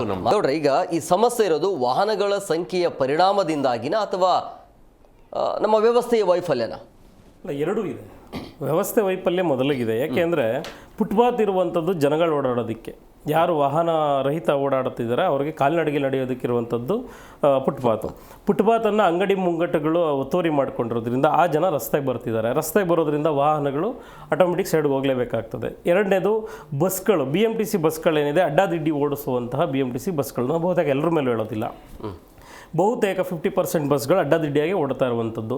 ಮತ್ತು ಅವರಿಗೆ ಟ್ರಾಫಿಕ್ ಲೈನ್ಗಳಿಲ್ಲ, ಇಂಥ ಬಸ್ ಲೈನ್ಗಳಿಲ್ಲ, ಪರ್ಟಿಕ್ಯುಲರ್ ಇದೇ ಲೈನಲ್ಲಿ ಹೋಗಬೇಕು ಅಂತಿಲ್ಲ. ಇನ್ನು ಆಟೋ ಚಾಲಕರು ಮತ್ತು ಕ್ಯಾಬ್ ಚಾಲಕರು ವಿಚಾರಕ್ಕೆ ಬಂದರೆ ಅವರು ಕೂಡ ಒಂದು ಲೈನನ್ನು ಡಿಸಿಪ್ಲಿನ್ ಮೇಂಟೈನ್ ಮಾಡ್ತಿಲ್ಲ ಯಾರೂ. ಮತ್ತು ಇನ್ನು ವಾಹನ ಸವಾರ ಅಂದರೆ ದ್ವಿಚಕ್ರ ವಾಹನ ವಿಚಾರಕ್ಕೆ ಬರೋದಾದರೆ ನೀವು ಅದು ಕೂಡ ಹಾಗೇ ಇದೆ. ನಮಗಾದಂಥ ಒಂದು ಲೈನಲ್ಲಿ ಹೋಗೋಣ ಅಥವಾ ಲೆಫ್ಟಲ್ಲಿ ಹೋಗೋಣ ಅಥವಾ ರೈಟಲ್ಲಿ ಹೋಗೋಣ ಕಂಪ್ಲೀಟ್ ಅನ್ನೋದಿಲ್ಲ. ಅಡ್ಡದಿಡ್ಡಿ ಗಾಡಿ ಬರುವಂಥದ್ದು, ಅಲ್ಲಿ ಡಿಸಿಪ್ಲಿನ್ ಯಾರಿಗೂ ಇಲ್ಲ. ಇದು ಕೂಡ ಟ್ರಾಫಿಕ್ ಸಮಸ್ಯೆಗೆ ಅಧಿಕವಾಗಿದೆ. ಇವರು ಫುಟ್ಪಾತ್ಗಳನ್ನು ಅಥವಾ ಜನಗಳು ಓಡಾಡೋದು ದಾರಿಯನ್ನು ಕರೆಕ್ಟಾಗಿ ಬಿಟ್ಟು ಟೂ ವೀಲರ್ ಲೈನ್ಗಳನ್ನು ಸರಿಯಾಗಿ ಬಿಟ್ಟರೆ BMTC ಬಸ್ಸು ತಾನಾಗಿ ತನ್ನ ರೂಟ್ನಲ್ಲಿ ಹೋಗ್ತಿದ್ರೆ ಸಮಸ್ಯೆ ಆದಷ್ಟು ಕಡಿಮೆ ಮಾಡ್ಬೋದು. ಅಂದರೆ ನಾವು ಆಗದೇ ಇಲ್ವಾ ಅನ್ನೋ ಚರ್ಚೆ ಅಲ್ಲ, ಅದು ಅಟ್ಲೀಸ್ಟ್ ಕಡಿಮೆ ಮಾಡ್ಬೋದು. ಯಾವ್ಯಾವುದ್ರಲ್ಲಿ ಕಡಿಮೆ ಮಾಡೋಕ್ಕೆ ಸಾಧ್ಯ ಇದೆ ಟ್ರಾಫಿಕ್ ಅನ್ನೋದನ್ನ ಆಲೋಚನೆ ಮಾಡಬೇಕಿದೆ. ಜೊತೆಗೆ ಇರುವಂತಹ ಅನಾವಶ್ಯಕ ಯೂಟರ್ನ್ಗಳಾಗ್ಬೋದು, ಅನಾವಶ್ಯಕ ಸಿಗ್ನಲ್ಗಳಾಗ್ಬೋದು, ಅನಾವಶ್ಯಕ ಫ್ಲೈಓವರ್ ಕೆಲಸಗಳು ಪೂರ್ಣ ಆಗ್ತಾ ಇಲ್ಲ. ಇನ್ನು ಮೆಟ್ರೋ ಕಾಮಗಾರಿ 2ನೇ ಹಂತ 3ನೇ ಹಂತನೂ ಆಮೆಗತಿಯಲ್ಲಿ ಸಾಗ್ತಾ ಇದೆ. ಹಲವಾರು ವಿಚಾರಗಳು ವ್ಯವಸ್ಥೆ ಮೇಲೂ ಇದೆ. ಸೊ ಇದನ್ನು ಮತ್ತು ಲಾಕ್ಡೌನಲ್ಲಿ IT-BTಗಳು ವರ್ಕ್ ಫ್ರಮ್ ಹೋಮ್ ಅನ್ನೋ ಥರ ಇತ್ತು. ಈಗ ಪೂರ್ಣ ಪ್ರಮಾಣದಲ್ಲಿ ಈಗ ಎಲ್ಲ ಅವು ತೆರ್ಕೊಂಡಿದ್ದಾವೆ. 10 ಗಂಟೆಗೆ ಅವರು ಹೋಗಬೇಕಿದೆ, 10 ಗಂಟೆಗೆ ಇವರು ಹೋಗಬೇಕಿದೆ, 10 ಗಂಟೆಗೆ ಶಾಲೆಗೂ ಹೋಗಬೇಕಿದೆ. ಸೊ ಎಲ್ಲರೂ ಒಂದೇ ಟೈಮಲ್ಲಿ ಹೊರ ಬರೋದ್ರಿಂದ ಜಾಮ್ ಆಗ್ತಿದೆ. ಸರ್ಕಾರ ಏನಾದರೂ ಮುಂದಾಲೋಚನೆ ಮಾಡಿ ಒಂದು ಪರ್ಟಿಕ್ಯುಲರಾಗಿ ಒಬ್ಬರಿಗೆ ಒಂದು ರೀತಿ ಟೈಮಿಂಗ್ಸನ್ನು ಫಿಕ್ಸ್ ಮಾಡೋದಾದರೆ ಸ್ವಲ್ಪ ಅಲ್ಲೆಲ್ಲ ಒಂದು, ಅಂದರೆ ನಾವು ಎಲ್ಲರಿಗೂ ಮಾಡ್ಲಿಕ್ಕೆ ಆಗಲ್ಲ, ಗೊತ್ತಿದೆ. ಗೌರ್ಮೆಂಟ್ ಕೆಲಸ ಬೆಳಗ್ಗೆ 10ರಿಂದ ಸಂಜೆ 5 ಆಗಿಲೇಬೇಕಿದೆ. ಸ್ಕೂಲ್ ಟೈಮಿಂಗ್ಸ್ ಮಾಡ್ಕೊಂಡಿರ್ತಾರೆ. ಸ್ಕೂಲ್ ಟೈಮಿಂಗ್ಸ್ ಫಿಕ್ಸ್ ಮಾಡುವಂಥದ್ದು ಅಥವಾ IT-BTಗಳದ್ದು ವ್ಯಾಪಾರ ಇದೊಂದು ಟೈಮನ್ನು ಮಾಡುವಂಥದ್ದು. ಈ ಮಾರ್ಕೆಟ್ ಒಳ್ಳೆ ಐಡಿಯಾನೇ. ಯಾಕಂದರೆ ಎಲ್ಲ ಜನ ಒಮ್ಮೆಲೆ ಒಂದೇ ಟೈಮಿಗೆ ಹೊರಗಡೆ ಹೋಗಿರೋದ್ರಿಂದಾಗಿ ಡ್ಯೂಟಿಗಳ ಸಮಯ ಏನಾದರೂ ಬದಲಾವಣೆ ಆಗಬೇಕು ಅನ್ನೋ ಬದಲಾವಣೆ ಆದರೆ ಅಲ್ಲಿ ನಮ್ಗೆ ಒಂದು ಸ್ವಲ್ಪ ಕಡಿವಾಣ ಹಾಕ್ಬೋದು ಟ್ರಾಫಿಕ್ಗೆ. ಇಲ್ಲ ನನಗೆ ಆಗೋದೇ ಇಲ್ಲ, ಜನ ಒಪ್ಪಲ್ಲ, ಜನ ಯಾವುದೂ ಒಪ್ಪೋದಿಲ್ಲ. ನೀವು ರಸ್ತೆಗೆ ಬರಬೇಡಿ ಅಂದ್ರೆ ಒಪ್ತಾರ. ಲಾಕ್ಡೌನಲ್ಲಿ ಕರ್ಫ್ಯೂ ಥರ ಹಾಕಿದ್ವಿ, ಬಿಟ್ಟರೆ ಜನ ಓಡಾಡ್ತಿರ್ತಾರೆ. ಅದಕ್ಕೆ ತಕ್ಕಂಥ ಸಣ್ಣ ಪುಟ್ಟ ಒಂದು ದಂಡದ ಪ್ರಮಾಣನೋ ಈ ವಾಹನ ಚಾಲಕರಿಗೆ ಅಥವಾ ಒಂದು ಕಡಿವಾಣ, ಒಂದು ಸ್ಟ್ರಿಕ್ಟ್ ಆಗಿ ಒಂದು ಕಡಿವಾಣ ಅಂತಂದರೆ 100% ಆಗಲ್ಲ ಅನ್ನೋದು ಯಾವುದೂ ಇಲ್ಲ. ಬಟ್ ಮಾಡದೇ ತೀರ್ತೀನಿ. ಈಗ ರಾಜ ಹೇಳಿದ ಮೇಲೆ ಪ್ರಜೆಗಳು ಪಾಲಿಸಲೇಬೇಕಿದೆ. ಕಾನೂನು ಜಾರಿ ಆದಮೇಲೆ ಜನಗಳು ಪಾಲಿಸಲೇಬೇಕಿದೆ. ಸೊ ಹಂಗಾಗಿ ಕಟ್ಟುನಿಟ್ಟಿನ ಕಾನೂನುಗಳು ಜಾರಿ ಆಗಬೇಕಿದೆ. ಮತ್ತು ಇವರು ಕ್ಯಾಬ್ ಚಾಲಕರಿಗಾಗಲಿ BMTC ಚಾಲಕರಿಗಾಗಲಿ ಒಂದು ಲೈನ್ ಡಿಸಿಪ್ಲಿನ್ ಬಗ್ಗೆ ಒಂದು ತರಬೇತಿ ಕೊಡುವಂಥದ್ದು, ಕಟ್ಟುನಿಟ್ಟಿನ ಸೂಚನೆ ಕೊಡುವಂಥದ್ದು ಇದು ಸಹ ಆಗ್ತು ಅಂದರೆ 100% ಒಂದೆಲ್ಲೋ ಒಂದು ಕಡೆ ನಾವು ವಾಹನ ದಟ್ಟಣೆಯನ್ನು ಕಡಿಮೆ ಮಾಡ್ಬೋದು. ಇಲ್ಲ ಅಂದರೆ ಮುಂದಿನ ದಿನಗಳಲ್ಲಿ ಇದು ಮೈಸೂರಿಗೂ ಹಬ್ಬುತ್ತೆ, ಮಂಗಳೂರಿಗೂ ಹಬ್ಬುತ್ತೆ. ಇದಾಗೋದು ಬೇಡ. ದಯಮಾಡಿ ಸರ್ಕಾರಕ್ಕೂ ಕೂಡ ತಮ್ಮ ವಾಹಿನಿ ಮೂಲಕ ನಾನು ಮನವಿಯನ್ನು ಮಾಡ್ತೀನಿ, ಈ ಒಂದು ಸಲಹೆಯನ್ನು ದಯವಿಟ್ಟು ತಗೊಳ್ಳಿ. ಟ್ರಾಫಿಕ್ ಸಂಚಾರ ಕಡಿಮೆ ಮಾಡಿ ಜನಗಳನ್ನು ಮತ್ತು ಉದ್ಯೋಗಿಸಿ ಬಂದಿರುವಂಥವರನ್ನು ಮತ್ತು IT-BT ಕಂಪನಿಗಳನ್ನು ನಾವು ಬೆಂಗಳೂರಲ್ಲೇ ಇರಿಸ್ಕೊಳ್ಳೋಣ, ಅಥವಾ ಮಂಗಳೂರಿಗಾರು ಸರಿ ಮೈಸೂರಿಗಾರು ಶಿಫ್ಟ್ ಮಾಡೋಣ. ಬಟ್ ನಮ್ಮ ಕರ್ನಾಟಕ ಬಿಟ್ಟು ಆಚೆ ಹೋಗದೇ ಇರೋ ಥರ ನೋಡ್ಕೊಳ್ಳೋಂಥ ಜವಾಬ್ದಾರಿ ಸರ್ಕಾರಕ್ಕಿದೆ ಅಂತ ಹೇಳ್ತೀನಿ. ಎಸ್ ಅರುಣ್ ಸರ್, ಈಗ ನೀವು ಆಗಲೇ ಹೇಳಿದ್ರಿ ಅಂದರೆ ಇತರೆ ಮಹಾನಗರಗಳಲ್ಲಿ ಕಂಟ್ರೋಲಲ್ಲಿದ್ದಾರೆ, ಅಂದರೆ ಅವರು ಕಂಟ್ರೋಲ್ ಇದ್ದಾರೆ, ಬಟ್ ನಾವೆಲ್ಲೋ ಒಂದು ಕಡೆ ಫೇಲ್ ಆಗಿದ್ದೀವಿ ಅಂತ ಅನಿಸ್ತಾ ಇದೆ. ಬಟ್ ಏನು ಮಾಡಬಹುದು ಅಂತೇಳಿ, ಯಾಕೆ ನಾವು ಫೇಲ್ ಆಗಿದ್ದೀವಿ, ಯಾಕೆ ವಿಫಲರಾಗಿದ್ದೇವೆ ಅಂತ? ಕರೆಕ್ಟು. ಇದು ಒಂದು ಏನಾಗಿದೆ ಅಂದರೆ ಸರ್ಕಾರದ ಕಾಮಗಾರಿಗಳು ಏನಿದಾವೋ ಆ ವಿಳಂಬತೆ ಮೊದಲನೇ ಕಾರಣ. ಎರಡನೇದಾಗಿ ಕಾಮಗಾರಿಗಳು ತ್ವರಿತಗತಿಯಲ್ಲಿ ನಡೀಲಿಕ್ಕೆ ಶೀಘ್ರ ಯಾರೇ ಆಗಿರಲಿ ಅದು ಕ್ರಮ ತಗೊಳಲ್ಲ. ಉದಾಹರಣೆಗೆ ವೈಟ್ ಟ್ಯಾಪಿಂಗ್ ರಸ್ತೆಗಳು ಮಾಡ್ತಾ ಇರ್ತಾರೆ, ಅದು ನಿಗದಿ ಸಮಯ ಒಂದು 30 ದಿನನೋ 40-25 ದಿನ ಕೊಟ್ಟಿರ್ತಾರೆ. ಬದಲಿ ಮಾರ್ಗಗಳು ಕೊಟ್ಟಿರ್ತಾರೆ, ಅದು ಬದಲಿ ಮಾರ್ಗಗಳು ಕೊಡುವಂಥ ಸಂದರ್ಭದಲ್ಲಿ ಅಕ್ಕಪಕ್ಕದ ಕಾಂಪೌಂಡ್ಗಳು ಮತ್ತೊಂದು ಹೊಡೆದ್ಬಿಟ್ಟು ಆ ರೆಸಿಡೆನ್ಸಿಯಲ್ಲಿದ್ದರೂ ಪರವಾಗಿಲ್ಲ, ಅದರಿಂದ ಹಾದು ಹೋಗಬೇಕು ವೆಹಿಕಲ್ಗಳು ಅಂತ. ಆದರೆ ಒಂದು ಸಾರಿ ನಿರಂತರವಾಗಿ 10-15 ಕಿಲೋಮೀಟ್ರ್ ಫಾಸ್ಟಲ್ಲಿ ಹೋಗ್ತಕ್ಕಂಥ ವೆಹಿಕಲಿಗೆ ಒಂದು ಸಾರಿ ಬ್ರೇಕ್ ಬಿತ್ತು ಅಂದರೆ ಸಂಪೂರ್ಣವಾಗಿ ವಿತಿನ್ ಫ್ರ್ಯಾಕ್ಷರ್ ಆಫ್ ಒಂದು ನಿಮಿಷದಲ್ಲಿ ಹಿಂದೆ ಕಿಲೋಮೀಟ್ರ್ ಗಟ್ಟಲೆ ಟ್ರಾಫಿಕ್ ಜಾಮ್ ಆಗುತ್ತೆ. ಅಲ್ಲಿ ಏನಾಗುತ್ತೆ ಅಂದರೆ ವಿಳಂಬತೆ. ಈ ಏನೇ ಕಾಮಗಾರಿಗಳು ನಿಗದಿತ ಸಮಯಕ್ಕೆ ಆ ಗುತ್ತಿಗೆದಾರ ಮಾಡಿಲ್ಲ ಅಂದರೆ ಸರ್ಕಾರ ಅದರ ಉಸ್ತುವಾರಿನ ನೋಡ್ತಕ್ಕಂಥವ್ರು ಯಾರಿದ್ದಾರೆ ಅವರು ಆ ಒಂದು ಕೆಲಸ ಸಂಪೂರ್ಣಗೊಳಿಸುವವರೆಗೂ ಕೂಡ ಅದರ ಜವಾಬ್ದಾರಿ ಹೊತ್ಕೊಳ್ಬೇಕಾಗುತ್ತೆ. ಈ ಒಂದು ಬೇಜವಾಬ್ದಾರಿಯಿಂದ ಬಿಲ್ಗಳಾಗಿಲ್ಲ ಮತ್ತೊಂದಾಗಿಲ್ಲ ಅಂತ ಅವ್ರು ಏನು ಮಾಡ್ತಾರೆ, 80% ಕೆಲಸ ಮುಗಿಸಿ 20% ನಿಲ್ಲಿಸ್ಬಿಡ್ತಾರೆ. 20% ನಿಂತಾಗ ಬರ್ತಕ್ಕಂಥ ಟ್ರಾಫಿಕ್ ಸಮಸ್ಯೆನ ನೀವು ಎಲ್ಲಾದರೂ ಹೋಗಿ ಉದಾಹರಣೆ ಮೂಲಕ ನೋಡಿ. ಯಾಕಂದರೆ ಅದು ಅವರ ಆಂತರಿಕವಾಗಿ ಗೊತ್ತಿರತಕ್ಕಂಥದ್ದು. ಇಲ್ಲಿ ಸಂಪೂರ್ಣವಾಗಿ ಸರ್ಕಾರ ಕೂಡ ಒಂದು ಟೆಂಡರ್ ಹಾಕಿದ ಮೇಲೆ ಅದನ್ನು ಕರೆಕ್ಟಾಗಿ ಅವರಿಗೆ ತಲುಪಿಸ್ಬಿಟ್ರೆ ಅವರು ಕೂಡ ಕರೆಕ್ಟಾಗಿ ಕೆಲಸ ಮಾಡ್ತಾರೆ. ಆದರೆ ಎಲ್ಲೋ ಒಂದು ಹತ್ರ ಬಿಲ್ ಪಾಸ್ ಆಗದೆ ಇರತಕ್ಕಂಥ ಸಂದರ್ಭದಲ್ಲಿ ಅದು ಕೂಡ ಟ್ರಾಫಿಕ್ಕಿಗೆ ಮುಖ್ಯ ಕಾರಣ ಆಗುತ್ತೆ ಇಲ್ಲಿ. ಆಮೇಲೆ ನಮ್ಮ ಸವಾರರು ಕೂಡ ಜಾಗ್ರತೆಯಿಂದ, ಯಾಕಂದರೆ ನಮ್ಮದು ಜವಾಬ್ದಾರಿ ಇದೆ, ಯಾರು ವಾಹನ ಸವಾರನೆ ಮಾಡ್ತಿದ್ದಾರೋ ಅವ್ರದ್ದು ಕೂಡ ಜವಾಬ್ದಾರಿ ಇದೆ. ಯಾಕಂದರೆ ನಾವು ರೂಲ್ಸನ್ನು ಫಾಲೋ ಮಾಡದೇ ಇರತಕ್ಕಂಥದ್ದು ಕೂಡ ಟ್ರಾಫಿಕ್ಕಿಗೆ ಸಮಸ್ಯೆ ಆಗ್ತಾ ಇದೆ. ಇದು ಒನ್ ವೇ, ಇಲ್ಲಿ ಹೋಗಬಾರ್ದು ಅಂತ ಗೊತ್ತಿದ್ದು ಕೂಡ ನಾವು ಸಡನ್ನಾಗಿ ಪಾಸ್ ಆಗ್ತಕ್ಕಂಥದ್ದು, ಎಲ್ಲೋ ಒಂದು ಹತ್ರ ಎಚ್ಚರಿಕೆ ತಪ್ಪಿ ನಮಗೆ ನಮ್ಮ ಒಂದು ಅರ್ಜೆನ್ಸಿನ ನಾವು ವೈಲೇಟ್ ಮಾಡೋದ್ರ ಮುಖಾಂತರವಾಗಿ ರೀಚ್ ಆಗ್ಲಿಕ್ಕೆ ಹೋಗ್ತೀವಲ್ಲ, ಅದು ಕೂಡ ತಪ್ಪು. ಇಲ್ಲಿ ಸರ್ಕಾರ ಮೊದಲನೇದಾಗಿ ಯಾವುದೇ ರೀತಿಯಾದ ಕಾಮಗಾರಿಗಳನ್ನ ಕೈಗೊಳ್ಳೋದ್ರ ಜೊತೆಗೆ ಅದನ್ನು ತ್ವರಿತಗತಿಯಲ್ಲಿ ಮಾಡ್ತಕ್ಕಂಥದ್ದು ಇದಕ್ಕೆ ಒಳ್ಳೆಯ ಮದ್ದು ಅನ್ನುವಂಥ ಮಾತನ್ನು ನಾನು ಹೇಳಲಿಕ್ಕೆ ಇಚ್ಛೆಪಡ್ತೇನೆ. ಎಸ್ ರಾಜನಾಥ್ ಸರ್, ಈಗ ಒಬ್ಬ ವ್ಯಕ್ತಿಗೆ ಅನೇಕ ವಾಹನಗಳಿದ್ರೂ ಕೂಡ ಅದನ್ನು ನಿಯಂತ್ರಣ ಮಾಡುವಂಥ ವ್ಯವಸ್ಥೆ ಇದೆಯಾ? ಇಲ್ಲ, ಆ ಮುಖಾಂತರ ಮಾಡಬಹುದಲ್ವಾ? ಸ್ವಾಮಿ, ಯಾವುದೇ ಇಲಾಖೆಗಳಿಗೆ ಆ ಅಧಿಕಾರ ಇಲ್ಲ. ಓಕೆ, ಪರಮೋಚ್ಚ ಅಧಿಕಾರ ಅಂತಕ್ಕಂಥದ್ದು ಕೇಂದ್ರ ಸರ್ಕಾರ, ಅವರು ಮಾಡಿದ್ರೆ ಆಗ್ಬೋದು. ಆಫ್ಟರ್ ಆಲ್ ಯಾವುದೇ ಇಲಾಖೆ ಇರೋದು ಅವ್ರು ಏನು ಹೇಳಿದ್ದಾರೆ ಅದನ್ನು ಅನುಷ್ಠಾನ ಮಾಡೋಕ್ಕೆ ಹೊರತು ಕಾನೂನುಗಳು ಮಾಡೋದಕ್ಕಲ್ಲ. ಯಾವುದೇ ಇಲಾಖೆ ಇಲ್ಲ, ಆ ಅಧಿಕಾರ ಯಾವುದೇ ಇಲಾಖೆಗಿಲ್ಲ. ಏನು ಕಾನೂನು ಮಾಡಿದ್ದಾರೆ ಅದನ್ನು ಅನುಷ್ಠಾನಗೊಳಿಸೋದೇ ಎಲ್ಲ ಇಲಾಖೆಗಳು ಕೆಲಸ. ಇಲ್ಲಿ ಸಮಸ್ಯೆಗಳು ಏನು ಅಂತ ಕಂಡುಕೊಂಡ್ರೆ ಪರಿಹಾರನೂ ಸಿಗುತ್ತೆ. ಈಗ ಸಮಗ್ರವಾಗಿ ಒಂದೇ ಸರಿ ನಮಗೆ ಸಿಗದೇ ಇದ್ರೂ ಒಂದು ಕಾರಣ ಅಂದರೆ ಆ ಕಾರಣಕ್ಕೆ ಸಂಬಂಧಪಟ್ಟಂತೆ ಸಿಗ್ಬೋದು. ಈಗ ಎಷ್ಟೋ ಜಾಗಗಳಲ್ಲಿ ಕೇಂದ್ರ ಸರ್ಕಾರ ಮತ್ತು ರಾಜ್ಯ ಸರ್ಕಾರಗಳ ನಡುವೆ, ಇಲಾಖೆ ಮತ್ತು ಇಲಾಖೆಗಳ ನಡುವೆ ಸಾಮರಸ್ಯ ಇಲ್ಲ. ಈಗ ಫಾರೆಸ್ಟ್ ಡಿಪಾರ್ಟ್ಮೆಂಟ್ದು ಯಾವುದೋ ನಾವು ಇಲ್ಲೊಂದು ರಸ್ತೆನ ಹೋಗಬೇಕಾಗುತ್ತೆ, ಇದಕ್ಕೆ ಪರ್ಮಿಷನ್ ಕೊಡಿ ಅಂತ ಕೇಳಬೇಕು. ಪರ್ಮಿಷನ್ ಕೊಟ್ಟಂಥ ಸದ್ಯ ಯಾವುದು? ಈಗ ರಾಜ್ಯ ಸರ್ಕಾರ ಫಾರೆಸ್ಟ್ ಡಿಪಾರ್ಟ್ಮೆಂಟ್ಗೆ ನಮಗೆ ಇಷ್ಟು ಲ್ಯಾಂಡ್ ನಾವು ಅಕ್ವೈರ್ ಮಾಡ್ಕೋಬೇಕಾಗುತ್ತೆ, ನಿಮ್ಮ ಇಲಾಖೆಯಿಂದ ಇದು ಕೊಡಿ ಅಂತ ಕೇಳ್ತಾರೆ, ಪರ್ಮಿಷನ್ ಕೊಡಿ ಅಂತ ಕೇಳ್ತಾರೆ. ಆಫ್ಟರ್ ಆಲ್ ಯಾರು? ಅದೇ ನಮ್ಮ ಕರ್ನಾಟಕ ರಾಜ್ಯ ಸರ್ಕಾರವೇ ಅಲ್ವೇ? ಹೌದು ತಾನೆ? ಇಲ್ಲಿ ಮಂತ್ರಿಗಳು ಕೂತ್ಕೊಂಡು ಮಾತಾಡಿ ಅದನ್ನು ಇದು ಜನರ ಹಿತಾಸಕ್ತಿಗೆ ಇದೆಯಾ ಇಲ್ಲವ ಅಂತ ಹೇಳ್ಬಿಟ್ಟು ತೀರ್ಮಾನ ತಗೋಬೋದಲ್ಲ. ಎಷ್ಟೋ ಯೋಜನೆಗಳು ಇದು ಇಲಾಖೆಗಳ ಮಧ್ಯೆ ಒಂದು ಇದಿಲ್ಲ, ಏನು ಸಾಮರಸ್ಯ ಇಲ್ಲ. ಇಲ್ಲಿ ವೈಯಕ್ತಿಕ ಪ್ರತಿಷ್ಠೆಗಳು, ಯಾವುದೇ ಮಂತ್ರಿ ಆಗಿರಲಿ, ಇವತ್ತು ಈ ಮಂತ್ರಿ ಇರ್ತಾನೆ, ನಾಳೆ ವೈ ಮಂತ್ರಿ ಬರ್ತಾನೆ, ಅಲ್ಲಿ ಜನಗಳ ಆಸಕ್ತಿ ಇದೆ ಅಂತ ನೋಡಬೇಕಲ್ಲ. ಇದ್ರ ಜೊತೆಗೆ ಪರಿಸರದೊಂದು ಬರುತ್ತೆ, ಅವ್ರದ್ದು ಪರ್ಮಿಷನ್ ತಗೋಬೇಕು. ಇವರ ಪರಿಸರದವ್ರು ಪರ್ಮಿಷನ್ ಕೊಡಲ್ಲ, ಫಾರೆಸ್ಟ್ ಅವರು ಪರ್ಮಿಷನ್ ಕೊಡೋದಿಲ್ಲ. ನಮಗೆ ರಸ್ತೆ ಬೇಕು ಸಂಚಾರಕ್ಕೆ ಅಂದರೆ ಎಲ್ಲಿಂದ ಹೇಗೆ? ನೋಡಿ, ಈ ಮೂರುಗಳ ನಡುವೆಯೂ ಕೂಡ ನೀವು ನಮ್ಮ ಸರ್ಕಾರಗಳೇ ತೀರ್ಮಾನ ತಗೋಬೇಕು ಸಮಗ್ರವಾಗಿ. ಯಾವುದು ಇಲಾಖೆ ಪ್ರತ್ಯೇಕವಾಗಿ ಯಾವುದೇ ಒಂದು ಇಲಾಖೆ ತೆಗೆದುಕೊಳ್ಳೋಕ್ಕಾಗಲ್ಲ.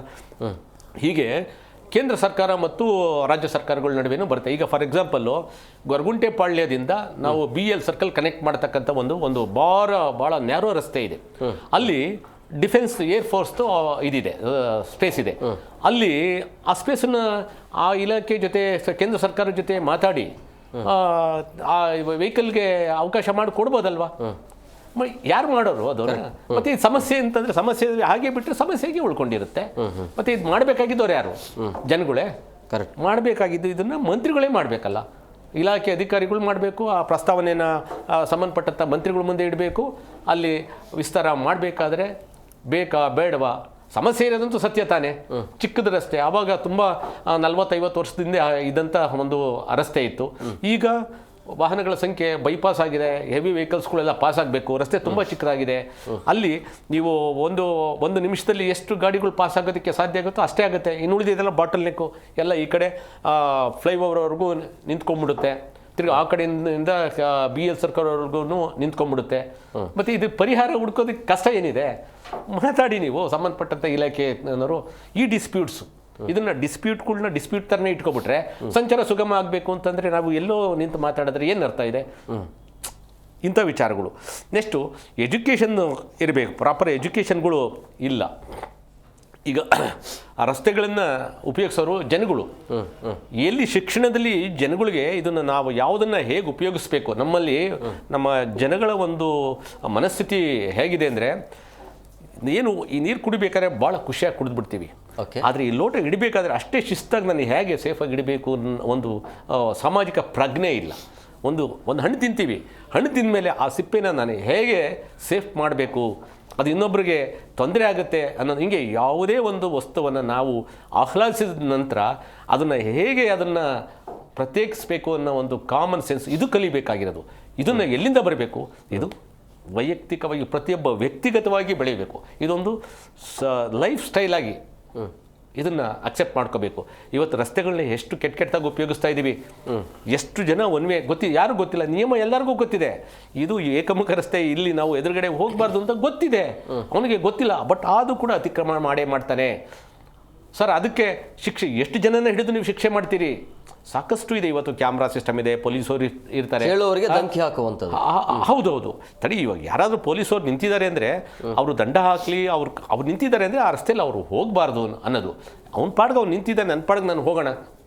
ಎಷ್ಟು ಜನ ಅವ್ರಿಗೆ ಅವತ್ತು ಮರ್ಯಾದೆ ಕಳೆದಂಗೆ ಆಗ್ತಾ ಇದೆ ಇವತ್ತು. ಮತ್ತು ನನ್ನದು ಜೀವ. ಇವತ್ತು ನಿಯಮಗಳನ್ನ ಏನಾದರೂ ಪಾಲನೆ ಮಾಡ್ತೀನಿ ಅಂತ ಗಾಡಿ ಓಡಿಸಿದ್ರೆ ನಾವು ದಿನಸಕ್ಕೆ 100 ಜನ ಸಾಯಿಸ್ಬೋದು ನಾವು. ಯಾಕೆ ನಾವು ಸರಿಯಾಗಿ ಹೋಗ್ತಾ ಇದ್ದೀವಿ, ನೀವು ಎದುರುಗಡೆ ಬರ್ತಾ ಇದ್ದೀರಿ, ನಾನು ನಿಮ್ಮ ಮೇಲೆ ಹೋಗ್ತೀನಿ. ಏನಿದೆ ನಿಯಮದ ಪ್ರಕಾರ? ಸರಿನಲ್ಲ, ಸರಿಯಲ್ಲ. ನಿಯಮ ಏನು ಹೇಳ್ತೇಳಿ? ನಾನು ನನ್ನ ರಸ್ತೆಯಲ್ಲಿ ನನ್ನ ಪಾತಲ್ಲಿ ಹೋಗ್ತೀನಿ, ನೀನು ಎದುರುಗಡೆ ಬರ್ತಾ ಇದೆಯಪ್ಪ ಹಾಗಂತ ಅಂದ್ಬಿಟ್ಟು ಬಿಟ್ಟಿದ್ದಾರೆ. ಆದರೂ ಕೂಡ ಅವಾಗ ಪ್ರಕರಣ ದಾಖಲಿಸೋದು ಯಾರ ಮೇಲೆ ನೀವು ದಾಖಲೆ ಮಾಡ್ತೀರಿ? ತಪ್ಪಲ್ವಾ? ತಪ್ಪಲ್ವಾ? ಯೋಚನೆ ಮಾಡಿ. ಹಾಗೆ ಜನಗಳಲ್ಲಿ ಒಂದು ಶಿಕ್ಷಣ ಬರಬೇಕು ಮತ್ತು ಅವೇರ್ನೆಸ್ ಬರಬೇಕು. ಇದೊಂದು ಸ್ವಂತ ಒಂದು ಶಿಸ್ತಾಗಿ ಇದು ರೂಪುಗೊಳ್ಳಬೇಕು. ಮತ್ತು ಇನ್ನು ಈ ವಾಪಸ್ ಬರ್ತೀನಿ, ಬರ್ಕೊಂಡಿದ್ದೆ ಭಾಳ. ಓಕೆ, ನಾನು ವಾಪಸ್ ಬರ್ತೀನಿ. ಗೌಡ್ರಿ, ಈಗ ಈ ಅಭಿವೃದ್ಧಿ ಮತ್ತು ಟ್ರಾಫಿಕ್ ನಿಯಂತ್ರಣ ಇದನ್ನು ಎರಡನ್ನ ಸಮವಾಗಿ ನೋಡಬೇಕು, ಹೇಗೆ? ಅಭಿವೃದ್ಧಿ ಮತ್ತು ಟ್ರಾಫಿಕ್ನ ಸಮನಾಗಿ ನೋಡಬೇಕು. ಅಭಿವೃದ್ಧಿ ಆಗಬೇಕು, ಅದರ ಜೊತೆಗೆ ಟ್ರಾಫಿಕ್ ನಿಯಂತ್ರಣವನ್ನು ಕೂಡ ತರಬೇಕಾಗತ್ತೆ. ಯಾಕಂದರೆ ಈ ಟ್ರಾಫಿಕ್ ನಿಯಂತ್ರಣ ತಂದರೆ ಅಭಿವೃದ್ಧಿ ಆಗಬಾರ್ದು ಅಂತಲ್ಲ, ಅದು ಆಗಬೇಕು, ಇದೂ ಕೂಡ ಬೇಕಾಗತ್ತೆ. ಯಾಕಂದರೆ ನಗರೀಕರಣ ಆಗಲೇಬೇಕಾಗತ್ತೆ. ನೋಡಿ, ಒಂದು ಹಳ್ಳಿ ಆಲ್ರೆಡಿ ಇರುತ್ತೆ, ಆ ಹಳ್ಳಿಯನ್ನು ಹೆಚ್ಚುವರಿಯಾಗಿ ಮಾಡಿದ್ರೆ ಏನಾಗುತ್ತೆ, ಮಾಡದೇ ಇದ್ರೆ ಏನಾಗುತ್ತೆ, ಅನುಕೂಲ ಆ್ಯಂಡ್ ಅನಾನುಕೂಲ ಎರಡನ್ನೂ ಆಲೋಚನೆ ಮಾಡಿಯೇ ನಗರವನ್ನು ಅಭಿವೃದ್ಧಿ ಮಾಡುವಂಥದ್ದು. ಯಾಕೆ ಬೆಂಗಳೂರನ್ನೇ ಅಭಿವೃದ್ಧಿ ಮಾಡ್ಕೊಂಡು ಹೋಗ್ತಿದ್ದಾರೆ? ಯಾಕೆ ಮೈಸೂರು ಇರಲಿಲ್ವಾ? ಹುಬ್ಳಿ ಧಾರವಾಡ ಇಲ್ವಾ? ಮಂಗಳೂರು ಇಲ್ವಾ? ಬೆಳಗಾವಿ ಇಲ್ವಾ? ಅಲ್ಲಿ ಹೋಗಿ ಮಾಡಿ. ಕೇವಲ ಬೆಂಗಳೂರನ್ನೇ ಯಾಕೆ ಮಾಡ್ತಿದ್ರಿ ಅಂದರೆ ನಿಮಗೆ ಪೂರ್ವಾಲೋಚನೆ ಇಲ್ಲ, ಮುಂದಾಲೋಚನೆ ಇಲ್ಲ. ನಿಮಗೇನು ನಗರಾಭಿವೃದ್ಧಿ ಆಗ್ಬಿಡ್ಬೇಕು, ಎಲ್ಲ ಬೆಂಗಳೂರಲ್ಲೇ ಇರಬೇಕು.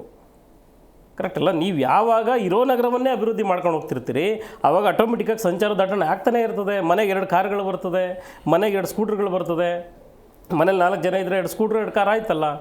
ಇರೋದು 1 ಫ್ಲೋರ್. ಈಗ ಒಂದು ಮನೇಲಿ 4 ಗಾಡಿ ಬತ್ತು ಅಂದರೆ ಅವನು ಒಂದು ಮನೇಲಿ 8 ಮನೆಗಳು, ಒಂದು ಜಾಗದಲ್ಲಿ 8 ಮನೆಗಳು 6 ಮನೆಗಳಿರ್ತವೆ. ಇವತ್ತು ಗಾಡಿ ಒಳಗಡೆ ನಿಲ್ಸೋಕ್ಕೆ ಜಾಗ ಇಲ್ಲ. ಗ್ರೌಂಡ್ ಫ್ಲೋರಲ್ಲೂ ಮನೆ, ಫಸ್ಟ್ ಫ್ಲೋರಲ್ಲೂ ಮನೆ, ಮತ್ತು ಗಾಡಿಗಳಲ್ಲಿ ನಿಲ್ಲಿಸೋದು. ನೀವು ನಗರವನ್ನು ಅಭಿವೃದ್ಧಿ ಮಾಡ್ತಿದ್ರಿ, ವಿಸ್ತೀರ್ಣ ಮಾಡ್ತಿದ್ರಿ, ಕರೆಕ್ಟ್ ಇದೆ. ನೀವೇ ಒಂದು ನಿಯಮ ತರ್ಬೋದಿತ್ತು, ಟ್ರಾಫಿಕ್ ಯೋಜನೆ ಕಡೆ ಗಮನ ಕೊಡಿ, ನೀವೇ ಮಾಡ್ಬೋದಿತ್ತಲ್ಲ ಅದನ್ನ.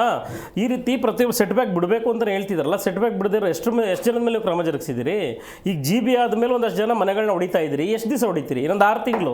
ಆಮೇಲೆ ನನಗೂ ಇದಕ್ಕೆ ಸಂಬಂಧ ಇಲ್ಲ ಅಂತ ನೀವು ಸೈಡ್ಗೆ ಹೋಗ್ಬಿಡ್ತೀರಿ. ಯಾಕೆಂದರೆ GB ಎಲೆಕ್ಷನ್ ಬಂದ ತಕ್ಷಣ ನೀವು ಅದನ್ನು ಮರ್ತೇ ಬಿಡ್ತೀರಿ. ಈಗ ಆಯಿತು, ಹೊಸ ಯೋಜನೆ, ಹೊಸ ನಗರ ಯೋಜನೆಗಳು ಮಾಡ್ತಿದ್ದೀರಿ, ಹೊಸ ಲೇಔಟ್ಗಳನ್ನ ಮಾಡ್ತಿದ್ದೀರಿ. ನೀವೇ ಸೆಟ್ ಬ್ಯಾಕ್ ಬಿಟ್ಬಿಡಿ. ಕಡ್ಡಾಯವಾಗಿ ನೀನು ಅಧಿಕಾರಿಗೆ ಹೇಳಿ, ಗ್ರೌಂಡ್ ಫ್ಲೋರು ಅಥವಾ ಸ್ಟಿಲ್ಟಲ್ಲಿ ಪಾರ್ಕಿಂಗ್ ಕಡ್ಡಾಯ. ಅದಿದ್ರೇ ನೆಕ್ಸ್ಟ್ ಫ್ಲೋರ್ಗೆ ಈತ ಒಂದು ಇದನ್ನು ಹಾಕಬೇಕು, ಮೋಲ್ಡನ್ನು ಹಾಕಬೇಕು.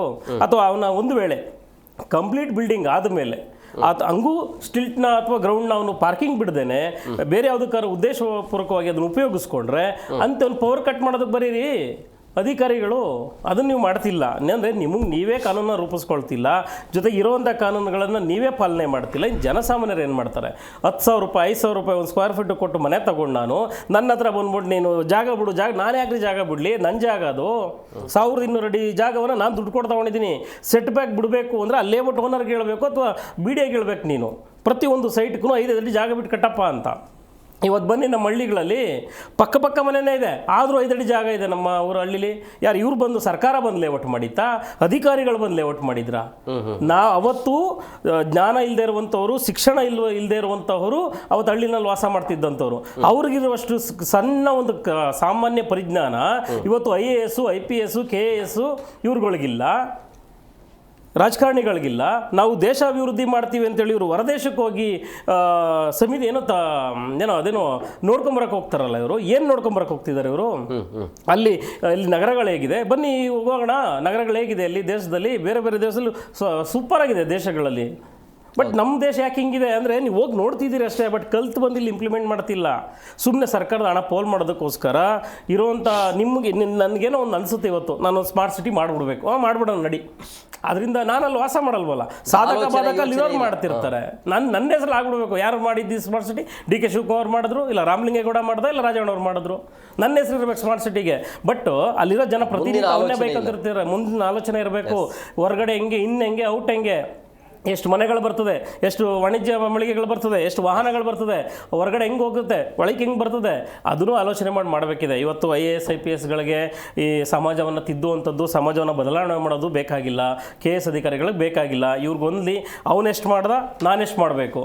ಇನ್ನು ರಾಜಕಾರಣಿಗಳು ನನ್ನ ಸೀಟ್ ಹೆಂಗೆ ಬಲ ಹಿಡ್ಕೋಬೇಕು, DK ಶಿವಕುಮಾರ್ 5,000 ಕೋಟಿ ಡಿಕ್ಲೇರ್ ಮಾಡಿದ್ರು, ನಾನೆಷ್ಟು ಮಾಡಬೇಕು, ದೇಶದ ನಂಬರ್ 1 ರಾಜ್ಯದ ನಂಬರ್ 1 ಇದಾಗ್ಬಿಡ್ತಿದ್ದಾನೆ, ನಾನು ಹೋಗಬೇಕು ಆ ಜಾಗಕ್ಕೆ ಅನ್ನೋದು ಇರ್ತದೆ ಹೊರತು ನನ್ನ ನಂಬಿ ಓಟ್ ಹಾಕಿರುವಂಥ ಜನಗಳಿಗೆ ಏನು ಮಾಡಬೇಕು, ಸಮಸ್ಯೆಗಳೇನಿದೆ, ಚರಂಡಿಗಳಿದೆಯಾ, ಅವ್ರಿಗೆ ಊಟ ಕೊಡೋದು ಬೇಡ, ಚರಂಡಿಗಳಿದೆಯಾ, ಸ್ವಚ್ಛವಾದ ಗಾಳಿ ಇದೆಯಾ, ಕರೆಂಟ್ ಹೋಗ್ತಿದೆಯಾ, ರೈತರಿಗೆ ಕರೆಕ್ಟಾಗಿ ಹೋಗ್ತಿದೆಯಾ, ಈ ರೀತಿ ಒಂದು ಮುಂದಾಲೋಚನೆಗಳು ಅಧಿಕಾರಿ ವರ್ಗಕ್ಕೂ ಬರಬೇಕಿದೆ ಆ್ಯಂಡ್ ಸರ್ಕಾರದ ಚುನಾಯಿತ ಪ್ರತಿನಿಧಿಗಳಿಗೂ ಬರಬೇಕಿದೆ. ಎಲ್ಲಿ ಇದು ಬರೋದಿಲ್ವೋ, ಎಲ್ಲಿ ಮುಂದಾಲೋಚನೆ ಪೂರ್ವಾಲೋಚನೆ ಇಲ್ಲದಿರುವ ಅಂಥ ವ್ಯವಸ್ಥೆಯಲ್ಲಿ ಇದು ಬೆಂಗಳೂರಿಗೆ ನಿಂತಿದೆ ಇವತ್ತು. ಅರುಣ್ ಸರಿ, ಟ್ರಾಫಿಕ್ ಸಮಸ್ಯೆ ಅಂತ ಬಂದಾಗ ಅಥವಾ ಟ್ರಾಫಿಕಲ್ಲಿ ಇದ್ದಾಗ ಆ ಸಮಯದ ಮೌಲ್ಯ ಎಷ್ಟು? ಮತ್ತು ಈ ಟ್ರಾಫಿಕ್ ಸಮಸ್ಯೆಯಲ್ಲಿ ವಾಹನ ಅಂದರೆ ಆಂಬ್ಯುಲೆನ್ಸ್ ಆಗಿರ್ಬೋದು ಅಥವಾ ಅಗ್ನಿಶಾಮಕ ಸಿಕ್ಕಾಕಿಕೊಂಡ್ರೆ ಅದಕ್ಕೆ ಹೊಣೆ ಯಾರು ಅಂತೇಳಿ? ನಿಜವಾಗ್ಲೂ ಸಹ ಇದಕ್ಕೆ ಸರ್ಕಾರ ನೇರ ಹೊಣೆಯಾಗುತ್ತೆ. ಯಾಕಂದರೆ ನೀವು ಒಂದು ರೋಗಿಯಾಗಿರ್ತಕ್ಕಂಥವ್ರು ಆಂಬ್ಯುಲೆನ್ಸಲ್ಲಿ ಹೋಗಬೇಕಾದ್ರೆ ಸುಗಮವಾದ ಮಾರ್ಗ ಕೊಟ್ಟಿಲ್ಲ ಅಂದರೆ ಆ ವ್ಯಕ್ತಿಯ ಜೀವ ಅಪಾಯದಲ್ಲಿರುತ್ತೆ.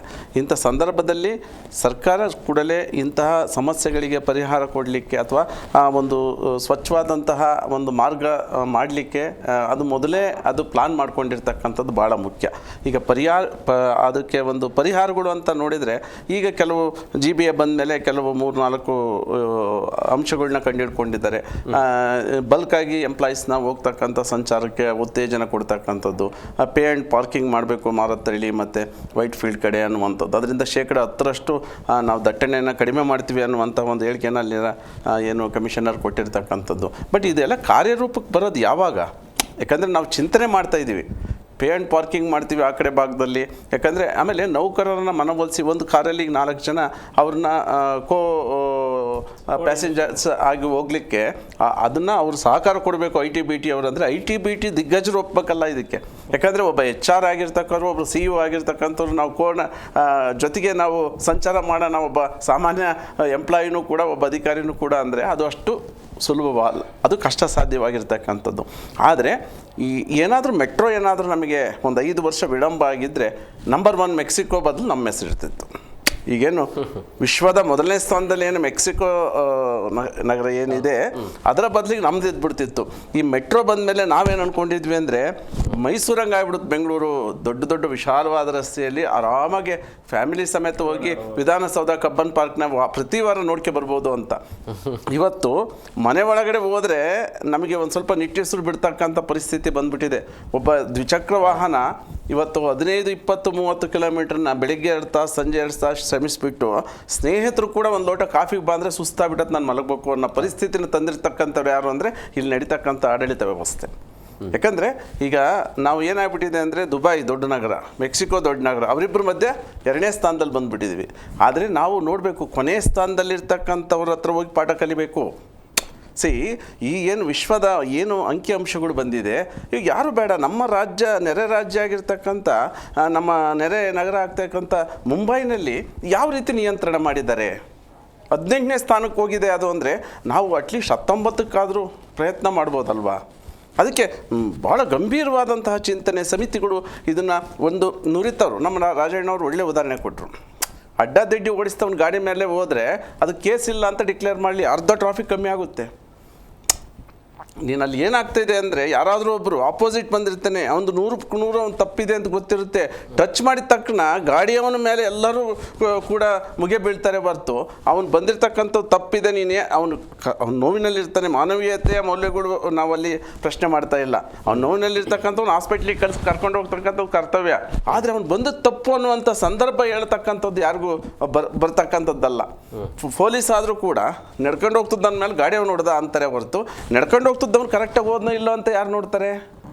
ಅಂದರೆ ಜಾಗೃತಿ ಮೂಡಿಸ್ಬೇಕು. ಪ್ರತಿಯೊಂದು ಇಲಾಖೆ ಏನಿದೆ, ಟ್ರಾಫಿಕ್ ಸಂಚಾರಿ ಇಲಾಖೆ ಏನಿದೆ, ಪ್ರತಿ ಏನು ಟ್ರಾಫಿಕ್ ಸಿಗ್ನಲ್ಗಳಲ್ಲಿ ಕೂಡ ಒಂದು ಮೈಕ್ ಮುಖಾಂತರವಾಗಿ ಅನೌನ್ಸ್ ಮಾಡೋದ್ರ ಮುಖಾಂತರವಾಗಿ ಅವೇರ್ನೆಸ್ ಮೂಡಿಸ್ಬೇಕು. ಈಗ ನೋಡಿ, ಅಡ್ಡದಿಡ್ಡಿ ಬಂದರೆ ಈ ರೀತಿ ತೊಂದರೆ ಆಗ್ತಾಯಿದೆ. ಬೆಳಿಗ್ಗೆ ಹೊತ್ತು 1 ಅವರ್, ಸಂಜೆ ಹೊತ್ತು 1 ಅವರ್ ಪೀಕ್ ಟೈಮ್ಸ್ ಏನಿದೆ, ಪ್ರತಿ ಸಿಗ್ನಲ್ಗಳಲ್ಲೂ ಒಂದು ಮೈಕ್ ವ್ಯವಸ್ಥೆಯಿಂದ ಅನೌನ್ಸ್ ಮಾಡೋದ್ರ ಮುಖಾಂತರವಾಗಿ ಕಂಟ್ರೋಲ್ ತಗೋಬೇಕು. ಸಡನ್ನಾಗಿ ಮಾಡಲಿಕ್ಕೆ ಇವೆಲ್ಲ ಕಷ್ಟ ಸಾಧ್ಯ. ಆದರೆ ಈ ನುರಿತಂಥವ್ರಿದ್ದಾರೆ ಅಧಿಕಾರಿಗಳು, ಸಾರಿಗೆ ಇಲಾಖೆಯಲ್ಲಿ ಪ್ರತಿದಿನ ಟ್ರಾಫಿಕ್ನಲ್ಲಿ ಒಬ್ಬ ಟ್ರಾಫಿಕ್ ಪೊಲೀಸ್ನವರಿಗೆ ಗೊತ್ತಿರುತ್ತೆ ಇದರ ಒಂದು ಯಾವ ರೀತಿ ಮಾಡಿದರೆ ನಾವು ದಟ್ಟಣೆ ಕಮ್ಮಿ ಮಾಡ್ಬೋದು ಅಂತ. ಆದರೆ ಡಿಸೈಡ್ ಮಾಡೋಂಥವ್ರು IAS ಕೇಟರ್ ಮೇಲಧಿಕಾರಿಗಳು, ಸಮಿತಿಯವರು. ಆದರೆ ಟ್ರಾಫಿಕ್ ಪೊಲೀಸ್ನವ್ರನ್ನೂ ಕೂಡ ಈ ರೀತಿ ಸಮಿತಿಯಲ್ಲಿ ಕೂರಿಸ್ಕೋಬೇಕು. ಸಾಮಾನ್ಯ ವಾಹನಗಾರರು ಏನಿರ್ತಾರೆ, ಈ ಸ್ವಿಗ್ಗಿ, ಈ ಏನು ಡೈಲಿ ಮನೆ ಮನೆಗೂ ಪ್ರತಿದಿನ ಸಂಚಾರ ಮಾಡ್ತಾರೆ ಅವರು.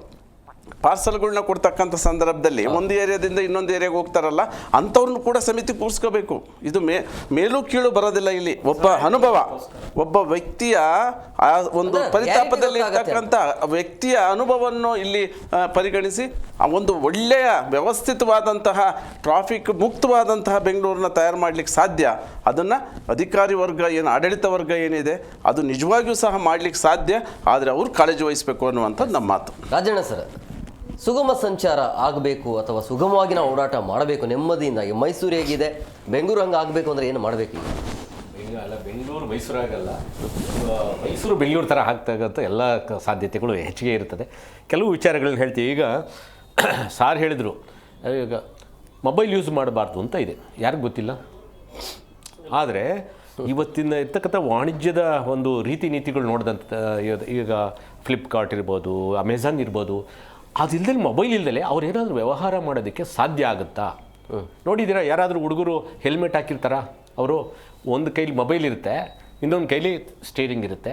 ಅವ್ರಿಗೇನು ಅವ್ರದ್ದು ಉದ್ಯೋಗದ್ದು ಬಿಟ್ಟರೆ ಈ ಸಂಚಾರ ಸುರಕ್ಷತೆ, ಬೇರೆಯವ್ರ ಸುರಕ್ಷತೆ ಅನ್ನೋದು ಯಾವುದು ಕಾನ್ಸೆಪ್ಟೇ ಇಲ್ಲ. ಇವತ್ತು ಹೆಚ್ಚಿಗೆ ವೈಲೇಷನ್ ಆಗ್ತಾ ಇರ್ತಕ್ಕಂಥದ್ದು ಅಂಥವ್ರದ್ದೇ ಜಾಸ್ತಿ ಕೇಸ್ ಅಂದ್ಬಿಟ್ಟು ನಮ್ಮ ಪೊಲೀಸ್ ಇಲಾಖೆಯಿಂದ ಮಾಹಿತಿ ಇದೆ. ಹೆಚ್ಚಿಗೆ ಟ್ರಾಫಿಕ್ ವೈಲೇಷನ್ ಆಗ್ತಾ ಇರೋದು ಈ ಡಿಸ್ಟ್ರಿಬ್ಯೂಷನ್ ಮಾಡ್ತಕ್ಕಂಥ ಹುಡುಗರ್ದೇನೆ. ಹೇಗೆ ಇದನ್ನು ಕೊಡ್ತೀರಿ? ಆ ಕಂಪನಿಗಳು ಜವಾಬ್ದಾರಿ ತಗೋಬೇಕು, ಅವ್ರಿಗೆ ಒಂದು ಶಿಕ್ಷಣ ಕೊಡಬೇಕು. ಮತ್ತು ಆ ಡೆಲಿವರಿ ಟೈಮು ಎಲ್ಲರಿಗೂ ಏನು ಸಮಯ ಎಷ್ಟು ಒಂದು ಸಮಯ ಅಂತೂ ಬೇಕೇ ಬೇಕಲ್ಲ. ಇವರು ಶೀಘ್ರವಾಗಿ ನಾವು ಡೆಲಿವರಿ ಕೊಡಬೇಕು ಅಷ್ಟೇ ಇರುತ್ತೆ. ಸುರಕ್ಷತೆಯನ್ನು ನೆಕ್ಸ್ಟ್ ಇಡ್ತಾರೆ. ಆದರೆ ಅದೊಂದು ಇನ್ನೊಂದು ಯೋಚನೆ ಮಾಡಬೇಕು, ನಾನು ಸುರಕ್ಷತೆ ಇದ್ರಲ್ವೇ ನಾನು ಅವ್ನು ತಲುಪಿಸ್ಬೋದು ನಾನು ವಸ್ತುನ ಅನ್ನೋ ಒಂದು ಪರಿಜ್ಞಾನ ಬರಬೇಕು ಅವನಿಗೆ. ನಾನು ಇದ್ರೆ ತಾನೇ ತಲುಪಿಸೋದು, ನೀನು ತಲುಪಿಸೋದಕ್ಕೆ ಮೊದಲೇ ಹೋಗ್ಬಿಡ್ತೀಯಲ್ಲಪ್ಪ, ಇದು ಅವನ ಮನಸ್ಸಲ್ಲಿ ಬರಬೇಕು. ಇನ್ನು ಪಾಲಿಸಿ, ಈಗ ಸರ್ಕಾರಗಳು ಪಾಲಿಸಿ, ಈಗ ನಾವು ಅಂತೀವಿ ನೋ ಪಾರ್ಕಿಂಗ್ ಮಾಡಬಾರ್ದು ಅಂತ ಹೇಳಿ. ಫಸ್ಟು ನೀವು ಪಾರ್ಕಿಂಗ್ ಮಾಡೋಕ್ಕೆ ಎಲ್ಲಾದರೂ ಪಾಲಿಸಿ ಮಾಡಿದ್ದೀರಾ? ಇದು ಪಾರ್ಕಿಂಗ್ ಪ್ಲೇಸ್, ಇದು ಪಬ್ಲಿಕ್ ಪಾರ್ಕಿಂಗ್ ಪ್ಲೇಸ್, ಇದು ನಿಮ್ಮ ಇಂಡಿವಿಜುವಲ್ ಮನೆಯವರಿಗೆ ಪಾರ್ಕಿಂಗ್ ಪ್ಲೇಸ್, ಎಲ್ಲಾದರೂ ಪಾಲಿಸಿ ಕೊಟ್ಟಿದ್ದೀರಾ? ಹೇಳಿದ್ರು ಇವರು, ನೀವು ಲೇಔಟ್ ಮಾಡಬೇಕಾದ್ರೆ ಸೆಟ್ ಬ್ಯಾಕ್ ಮೊದಲೇ ನೀವು ಬಿಟ್ಬಿಟ್ಟು ಸೈಟ್ ಮಾಡಿಕೊಡಿ.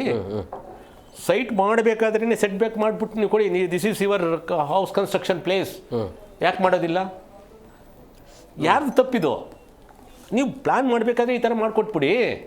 ಜನಗಳಿಗೆ ಕೊಟ್ಬಿಟ್ಟು ನೀವು ಹಗ್ಗನ ಕೈ ಕಟ್ಟಾಕ್ಬಿಟ್ಟು ನೀವು ಕಟ್ಬೇಡಿ ಅಂತಂದರೆ ಎಲ್ಲಿ ಹೋಗೋಕ್ಕೆ ಸಾಧ್ಯ ಆಗುತ್ತೆ ಅವರು? ಈಗ ಮಲ್ಲೇಶ್ವರಮಲ್ಲಿ ನೋಡಿದ್ದೀರಾ, ಕೆಲವು ಕನ್ಸರ್ವೆನ್ಸಿ ಅಂತ ಇದೆ. ಈವನ್ ಹಾಸನದಲ್ಲಿ ಕೆಲವು ಇವ್ರು ಹೇಳಿದ್ರು, ಹಳೆ ವಿಲೇಜ್ಗಳಲ್ಲಿ ಕನ್ಸರ್ವೆನ್ಸಿ ಅಂತ ಬಿಟ್ಟಿದ್ದಾರೆ. ಅಲ್ಲಿ ಸ್ಯಾನಿಟ್ರಿ ಇರ್ಬೋದು, ಏನಾದರೂ ದುರಸ್ತಿ ಆಗಬೇಕಾದ್ರೆ ಒಂದು ಮನೆಯಿಂದ ಇನ್ನೊಂದು ಮನೆಗೆ, ಅದು ಸಾರ್ವಜನಿಕ ಸ್ಥಳ ಅಲ್ಲ, ಸಾರ್ವಜನಿಕರು ಓಡಾಡೋಕ್ಕಾಗಲ್ಲ. ಆದರೆ ಈ ಹೀಗೆ ಮನೆ ಮೇಂಟೆನೆನ್ಸ್ ಮಾಡೋದಕ್ಕೆ ಅಂತ ಹೇಳ್ಬಿಟ್ಟು ಆ ಜಾಗಗಳನ್ನೆಲ್ಲ ಸ್ಪೇಸ್ನ ಬಿಟ್ಟಿರ್ತಾರೆ. ಆ ಕಾಲದಲ್ಲಿ ಬಿಟ್ಟು ಇವೆಲ್ಲ ಮಾಡಿದ್ದಾರೆ, ವ್ಯವಸ್ಥೆ ಮಾಡ್ಕೊಂಡಿದ್ದಾರೆ. ಅಂದರೆ ನೀವು ಯಾಕೆ ಇವತ್ತಿನ ಯೋಜನೆಗಳಲ್ಲಿ ಯಾಕೆ ಇಂಥವನ್ನ ಅನುಷ್ಠಾನ ಮಾಡಿಲ್ಲ? ನೀವು ಯಾರು ತಪ್ಪು ನೋಡಿ, ಇಲ್ಲಿ ಯೋಜನೆಗಳಲ್ಲೇ ತಪ್ಪು ನಮ್ಮದು. ನೀವು ಯೋಜನೆ ಬಿಟ್ಬಿಟ್ಟು ನೀವು ಎಷ್ಟೇ ಮಾತಾಡ್ಕೊಂಡ್ರು ಯಾವ ಕಾರಣಕ್ಕೂ ಇದು ಸಾಧ್ಯ ಆಗೋದಿಲ್ಲ. ನೀವು ಪಾರ್ಕಿಂಗ್ ಪಾಲಿಸಿ ಇಲ್ಲ ನಿಮ್ಮ ಹತ್ರ, ಮತ್ತು ಪೆಡೆಸ್ಟ್ರಿಯನ್ ಪಾಲಿಸೀಸ್ ಇಲ್ಲ. ಪಾದಚಾರಿಗಳಿಗೆ ಜಾಗ ಅಂತ ಎಲ್ಲಿದೆ? ಎಷ್ಟೋ ಜಾಗಗಳಲ್ಲಿ ಪಾದಚಾರಿಗಳಿಗೆ ವೆಹಿಕಲ್ ಎಲ್ಲಿ ಹೋಗ್ತಾವೋ ಪಾದಚಾರಿನೂ ಅಲ್ಲೇ ಹೋಗಬೇಕು. ಅದು ಬೇರೆ, ಪಾದಚಾರಿಗಳಿಗೆ ಇರೋ ಜಾಗದಲ್ಲಿ ಅವರು ಹೋಗಲ್ಲ ಅನ್ನೋದು. ಪಾದಚಾರಿ ಜಾಗಗಳು ಮೋರಿ ಮೇಲೆ ಸ್ಲ್ಯಾಬ್ ಹಾಕಿದ್ದಾರೆ, ಒಂದು ಸ್ಲ್ಯಾಬ್ ಬಿದ್ದೋಗಿರ್ತದೆ, ಅದ್ರ ಮೇಲೆ ಹೋಗಂದ್ರೆ ಹೇಗೆ ಹೋಗ್ತಾನೆ ಅವನು? ಎಷ್ಟೋ ಸರಿ ಜೊತೆಯಲ್ಲಿ ಮರ ಇರುತ್ತೆ, ಇನ್ನೊಂದು ಏನೋ ಒಂದು ಪೋಸ್ಟ್ ಇರ್ತದೆ, ಅಡ್ವರ್ಟೈಸ್ಮೆಂಟ್ ಇರ್ತವೆ, ಬಿಸ್ನೆಸ್ ವ್ಯಾಪಾರ ಮಾಡಿರೋ ಇದನ್ನೆಲ್ಲನೂ ಕಮರ್ಷಿಯಲ್ ಏರಿಯಾದಲ್ಲಿ ಎಲ್ಲ ಇಟ್ಕೊಂಡಿರ್ತಾರೆ. ಎಲ್ಲಿದೆ ಪಾದಚಾರಿ ಹಕ್ಕಿಗೆ? ಎಲ್ಲಿ ರಕ್ಷಣೆ ಮಾಡೋದಕ್ಕೆ ಇದಿದೆ ನಿಮ್ಮ ಹತ್ರ? ಆಮೇಲೆ ಇದನ್ನು ಹೇಳ್ತೀರಿ ನೀವು, ಇದು ಪಾದಚಾರಿಗಳ ರಕ್ಷಣೆ ಅಂತೀರಿ. ಇನ್ನೊಂದು ಕಡೆ ಬೀದಿ ವ್ಯಾಪಾರಿಗಳ ಹಕ್ಕು ಅಂತ ಹೇಳ್ತೀರಾ. ನೀವು ಬೀದಿ ವ್ಯಾಪಾರಿಗಳು ಬಂದು ಮಾಡಬೇಕು, ಪಾದಚಾರಿಗಳು ಹೋಗಬೇಕು, ನನ್ನ ಗಾಡಿನೇ ಓಡಿಸ್ಬೇಕು. ಏನಿದು ಅರ್ಥ ಏನು? ಯಾವುದಾದ್ರೂ ಒಂದು ಸ್ಟ್ಯಾಂಡಿಗೆ ಬನ್ನಿ, ಒಂದು ಪಾಲಿಸಿನ ಕ್ಲಿಯರಾಗಿ ಮಾಡಿ. ಎಲ್ಲಿ ಇಲ್ವಲ್ಲ, ಎಲ್ಲ ಗೋಜಲು ಎಬ್ಬರಿಸ್ಬಿಟ್ಟು ನಾನು ಹೋಗ್ಬೇಕಾದ್ರೆ ನಾನು ರೈಟ್, ನೀವು ಹೋಗ್ಬೇಕಾದ್ರೆ ನೀವು ರೈಟ್. ನೋಡಿ, ನೀವೊಂದು ದ್ವಿಚಕ್ರ ವಾಹನ ಓಡಿಸ್ಕೊಂಡು ಹೋಗ್ತಾ ನೀವೇನು ಮಾಡ್ತೀರಿ? ಬೇರೆ ವೆಹಿಕಲ್ನವರೆಲ್ಲ ಬೈಕೊಂಡು ಹೋಗ್ತೀರಾ. ಅವ್ನು ಓಡ್ಸಕ್ಕೆ ಬರ್ತಾ ಇಲ್ಲ, ಇವ್ನು ಓಡ್ಸಕ್ಕೆ ಬರ್ತಾ ಇಲ್ಲ ಅಂದರೆ ನಾವು ಬೇರೆಯವ್ರನ್ನ ಟೀಕೆ ಮನಸ್ಥಿತಿ. ಅದೇ ನೀವು ಒಂದು ಆಟೋ ರಿಕ್ಷಾದಲ್ಲಿ ಕೂತ್ಕೊಳ್ಳಿ, ಅವ್ನು ಬೇರೆ ಗಾಡಿ ಓಡಿಸೋನೆಲ್ಲ ಬೈಕೊಳ್ತಾನೆ. ಇವರಿಬ್ಬರನ್ನು ಸೇರಿ ಇವರಿಬ್ಬರು ಆಕ್ಸಿಡೆಂಟ್ ಆಗುತ್ತಲ್ಲ, ಅವನೇನು ಮಾಡ್ತಾನೆ ಗೊತ್ತಾ? ನಮ್ಗೆ ಬೈತಾನೆ, ಯಾವಲ್ಲ ನಿಮ್ಗೆ ಲೈಸೆನ್ಸ್ ಕೊಟ್ಟನು ಅಂತ. ಇವನಿಗೆ ಬೈತಾನೆ, ಅವನಿಗೆ ಬೈತಾನೆ. ಅಂದರೆ ಅವರಿಬ್ಬರು ಹೇಳೋದು ಸತ್ಯನೇ. ಆದರೆ ಅವರಿಬ್ಬರು ಲೈಸೆನ್ಸ್ ಹೋಗಿ ಸರೆಂಡರ್ ಮಾಡಿಬಿಡ್ಲಿ, ಸಾಧ್ಯನೇ?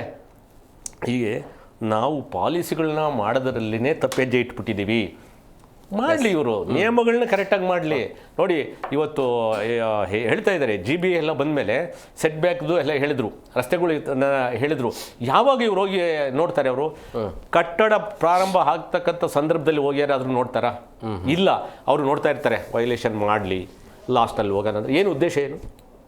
ಇಂಟೆನ್ಷನ್ ಏನು ಹೇಳಿ? ಫಸ್ಟು ನೀವು ನಿಜವಾಗ್ಲೂ ಮಾಡಬೇಕು ಅನ್ನೋದಿದ್ರೆ ಪ್ರಾರಂಭದ ಹಂತದಲ್ಲಿ ಹೋಗಿ ಅದನ್ನ ಕಡಿವಾಣ ಹಾಕಿ ಸರಿಪಡಿಸೋದು, ಅದು ನಿಮ್ಮ ಕೆಲಸ. ಆದರೆ ನಿಜವಾಗ್ಲೂ ಆ ಉದ್ದೇಶ ಇದೆಯಾ? ನೀವು ಮಾಡೋದೇ ಇಲ್ಲ, ಹೋಗೋದೇ ಇಲ್ಲ, ನೋಡೋದೇ ಇಲ್ಲ. ಅದೇ ನೀವು ಎಲ್ಲಾದರೂ ಮನೆ ಹತ್ರ ಒಂದು ಸುಮ್ಮನೆ ಒಂದು ರಸ್ತೆಯಲ್ಲಿ ಏನಾದರೂ ಒಂದು ನೀವು ಚರಂಡಿನೇನಾದರೂ ನೀವೊಂದು ಅಗದು ನೋಡಿ, ಸಂಜೆ ಅಷ್ಟಕ್ಕೆ ಅರ್ಧ ಡಜನ್ ಜನ ಬರ್ತಾರೆ. ಅದೇ ಪಕ್ಕದಲ್ಲಿ ಗುಂಡಿ ಇರುತ್ತೆ, ಅದನ್ನು ಯಾರು ವರ್ಷಗಟ್ಟಲೆ ಯಾರೂ ನೋಡೋದಿಲ್ಲ. ಇದು ಯಾವ ಮನಸ್ಥಿತಿ ಇದನ್ನ? ನಮ್ಮ ಅಧಿಕಾರಿಗಳು ಅಲ್ಲ, ವ್ಯವಸ್ಥೆ ಇದು. ಇಲ್ಲಿ ಯಾರು ಒಬ್ರದಲ್ಲ, ಅದನ್ನೇ ಹೇಳೋದು. ವ್ಯವಸ್ಥೆನ ಸರಿಪಡಿಸೋದು ಯಾರು? ನಮ್ಮ ರಾಜಕೀಯ ವ್ಯವಸ್ಥೆ ಹಿಡಿತದಲ್ಲಿ ಯಾರಿದ್ದಾರೆ? ಹಿಡಿತದಲ್ಲಿ ಇಲ್ಲ ಅನ್ನೋದು ಬಹಳ ಸ್ಪಷ್ಟವಾಗಿ ಗೊತ್ತಾಗುತ್ತೆ. ಮುಂದಿನ ದಾರಿ ಏನು ಅಂತ ಹೇಳಿ, ಇದಕ್ಕೆ ಪರಿಹಾರ ಇದೆಯಾ ಇಲ್ವಾ? ಸರ್, ಪರಿಹಾರ ಇದೆ. ನಾವು ಇಷ್ಟೊತ್ತು ಚರ್ಚೆ ಮಾಡಿದ್ವಲ್ಲ, ಅಲ್ಲಲ್ಲೇ ಒಂದೊಂದು ಪಾಯಿಂಟ್ಗಳು ಪರಿಹಾರ ಹೇಳ್ಬಿಟ್ಟಿದ್ದೀವಿ. ನಾವು ಲಾಸ್ಟ್ವರೆಗೂ ಬರಲೇ ಇಲ್ಲ. ನಾವು ನಮ್ಗೆ ಕೊಟ್ಟಂಥ ಸಮಯನ ನಾವು ಅಲ್ಲೇ ಹೇಳ್ಬಿಟ್ಟಿದ್ದೀವಿ. ಈಗಲೂ ಅಷ್ಟೇ ಇರುವಂಥ ಎರಡನೇದು ಮತ್ತು ಮೂರನೇ ಅಂತ ಕಾಮಗಾರಿ ನಡೀತಿದೆ ನಮ್ಮ ಮೆಟ್ರೋ. ಅತಿ ಶೀಘ್ರದಲ್ಲಿ ಅದು ಕ್ಲಿಯರ್ ಆಗಬೇಕು. ಮತ್ತು ಏನು ರಸ್ತೆಗಳನ್ನ ಕಿತ್ತು ತಿಂಗಳಾನ್ಗಟ್ಲೆ ಆ ಕಡೆ ಹೋಗದಿರೋದಿದೆಯಲ್ಲ, ಅದನ್ನು ತ್ವರಿತವಾಗಿ ಮಾಡಬೇಕಿದೆ. ಮತ್ತು ಸುಗಮ ಸಂಚಾರಕ್ಕೆ ಯಾವೆಲ್ಲ ಪ್ಲಾನ್ಗಳನ್ನು ಮಾಡ್ಬೋದು. ಈಗ ನಮ್ಮ ಸರ್ ಹೇಳಿದಾಗೆ ಒಂದಷ್ಟು ಜನ ಸುಗ್ಗಿ ಜಮಟದವ್ರನ್ನೂ ಕರೆದು ಸಾಮಾನ್ಯ ನಾಗರಿಕರಿಗೂ ಅವಕಾಶ ಕೊಟ್ಟು ಒಂದು ಸಮಿತಿನ ರಚನೆ ಮಾಡಿ ಕಂಪ್ಲೀಟ್ ಪ್ರತಿಯೊಬ್ಬರ ಒಪಿನಿಯನ್ ತೊಗೊಂಡು ಯಾವ್ದು ಸರಿ ಯಾವ್ದು ಬೇಡ, ಯಾವ್ದು ತೊಗೋಬೇಕು ಯಾವ್ದು ಬೇಡ ಅನ್ನೋದನ್ನ ಇಟ್ಕೊಂಡು ನೀವು ಮಾಡೋದಾದರೆ 100% ನಾವು 18 ಇನ್ನೂ ಕೆಳಗಡೆ ಹೋಗ್ಬೋದೇನೋ. ಬಟ್ ಯಾವುದೂ ಮಾಡ್ದೇನೆ ನಾನು ಅಧಿಕಾರಿಗಳದಷ್ಟೇ ನೋಡ್ತೀವಿ, KS IAS ಮಿನಿಸ್ಟರ್ ಕೂತ್ಕೊಂಡು ತೀರ್ಮಾನ ಮಾಡಿಬಿಡ್ತೀವಿ, ನಾವೇ ಅನುಷ್ಠಾನ ಮಾಡಿಬಿಡ್ತೀವಿ, ಯಾವ PC ಬೇಕಿಲ್ಲ, ಸಬ್ ಇನ್ಸ್ಪೆಕ್ಟರ್ ಬೇಕಿಲ್ಲ, ಸಾರ್ವಜನಿಕರು ಬೇಕಿಲ್ಲ ಅನ್ನೋದಾದರೆ ಇದು ಈಗೇನೋ ಒಂದಲ್ಲ, ನಂಬರ್ 2ರಲ್ಲಿದ್ದೀವಿ, ನಂಬರ್ 1 ಬರೋದ್ರಲ್ಲೂ ಯಾವುದೇ ಅನುಮಾನಗಳಿಲ್ಲ. ಹಾಗಾಗಿ ದಯಮಾಡಿ ಸರ್ಕಾರ ಆಗಲಿ ಅಧಿಕಾರಿಗಳಾಗಲಿ ಎಲ್ಲರೂ ಕೂರ್ತು ಒಂದು 3 ತಿಂಗಳು ಟೈಮ್ ತಗೊಳ್ಳಿ, ಸಮಸ್ಯೆ ಇಲ್ಲ. ಯಾಕೆಂದರೆ ಇಷ್ಟು ವರ್ಷನೇ ಅನುಭವಿಸ್ತಿದ್ದೀವಿ, ಇನ್ನು 3 ತಿಂಗಳು ಟೈಮ್ ತಗೊಳ್ಳಿ. ಬಟ್ ಟ್ರಾಫಿಕ್ ಕಡಿವಾಣಕ್ಕೆ ಒಂದು ಒಳ್ಳೆ ಮಾರ್ಗಸೂಚಿಯನ್ನು ಬಿಡುಗಡೆ ಮಾಡಲಿ ಅನ್ನೋದು ನನ್ನ ಒತ್ತಾಯ ಸರ್ಕಾರಕ್ಕೆ. ಅರುಣ್ ಸರ್, ಏನು ಹೇಳ್ತೀರಿ ಕೊನೆಯದಾಗಿ? ಒಂದು ಮುಖ್ಯವಾಗಿ ಸಮೂಹ ಸಾರಿಗೆಯನ್ನು ಜಾರಿಗೆ ತಂದರೆ ಒಳ್ಳೆಯದು. ಸಮೂಹ ಸಾರಿಗೆ ಇರೋದ್ರಿಂದ ಎಲ್ಲರೂ ಅಂದರೆ ಸಾರ್ವಜನಿಕರು ಕೂಡ ಇದನ್ನು ಒಪ್ಕೋಬೇಕು. ಯಾಕಂದರೆ ಒಂದು ದೊಡ್ಡ ಕಾರ್ನಲ್ಲಿ ಒಬ್ಬರೇ ಹೋಗೋ ಬದಲು ಒಂದೇ ಕಂಪ್ನಿಗೆ 4 ಜನ ಹೋಗ್ತಾ ಇದ್ದರೆ ಸಮೂಹ ಸಾರಿಗೆಯನ್ನು ಆಹ್ವಾನಿಸ್ಲಿದ್ರೆ ತಪ್ಪೇನಿಲ್ಲ ಅನ್ನುವಂಥದ್ದು ನಮ್ಮ ಒಂದು ಒತ್ತಾಯ. ಸೊ ಅದರ ಜೊತೆಗೆ ಏನು ಈ ದ್ವಿಚಕ್ರ ವಾಹನಗಳಿಗೆ ಒಂದು ಸಪ್ರೇಟ್ ಲೇನನ್ನು ಮಾಡೋದ್ರ ಜೊತೆಗೆ, ಯಾಕಂದರೆ ಆವಾಗ 4 ವೀಲರು ಮತ್ತು ಬಸ್ಸು, ಟ್ರಕ್ಕು ಇಂಥವು ಓಡಾಡ್ತಕ್ಕಂಥದ್ದು ಸ್ವಲ್ಪ ವಿಂಗಡಣೆ ಮಾಡಿದರೆ ಎಲ್ಲೋ ಒಂದು ಹತ್ರ ಅಪಘಾತಗಳು ಕೂಡ ಕಡಿಮೆ ಆಗ್ಬೋದು.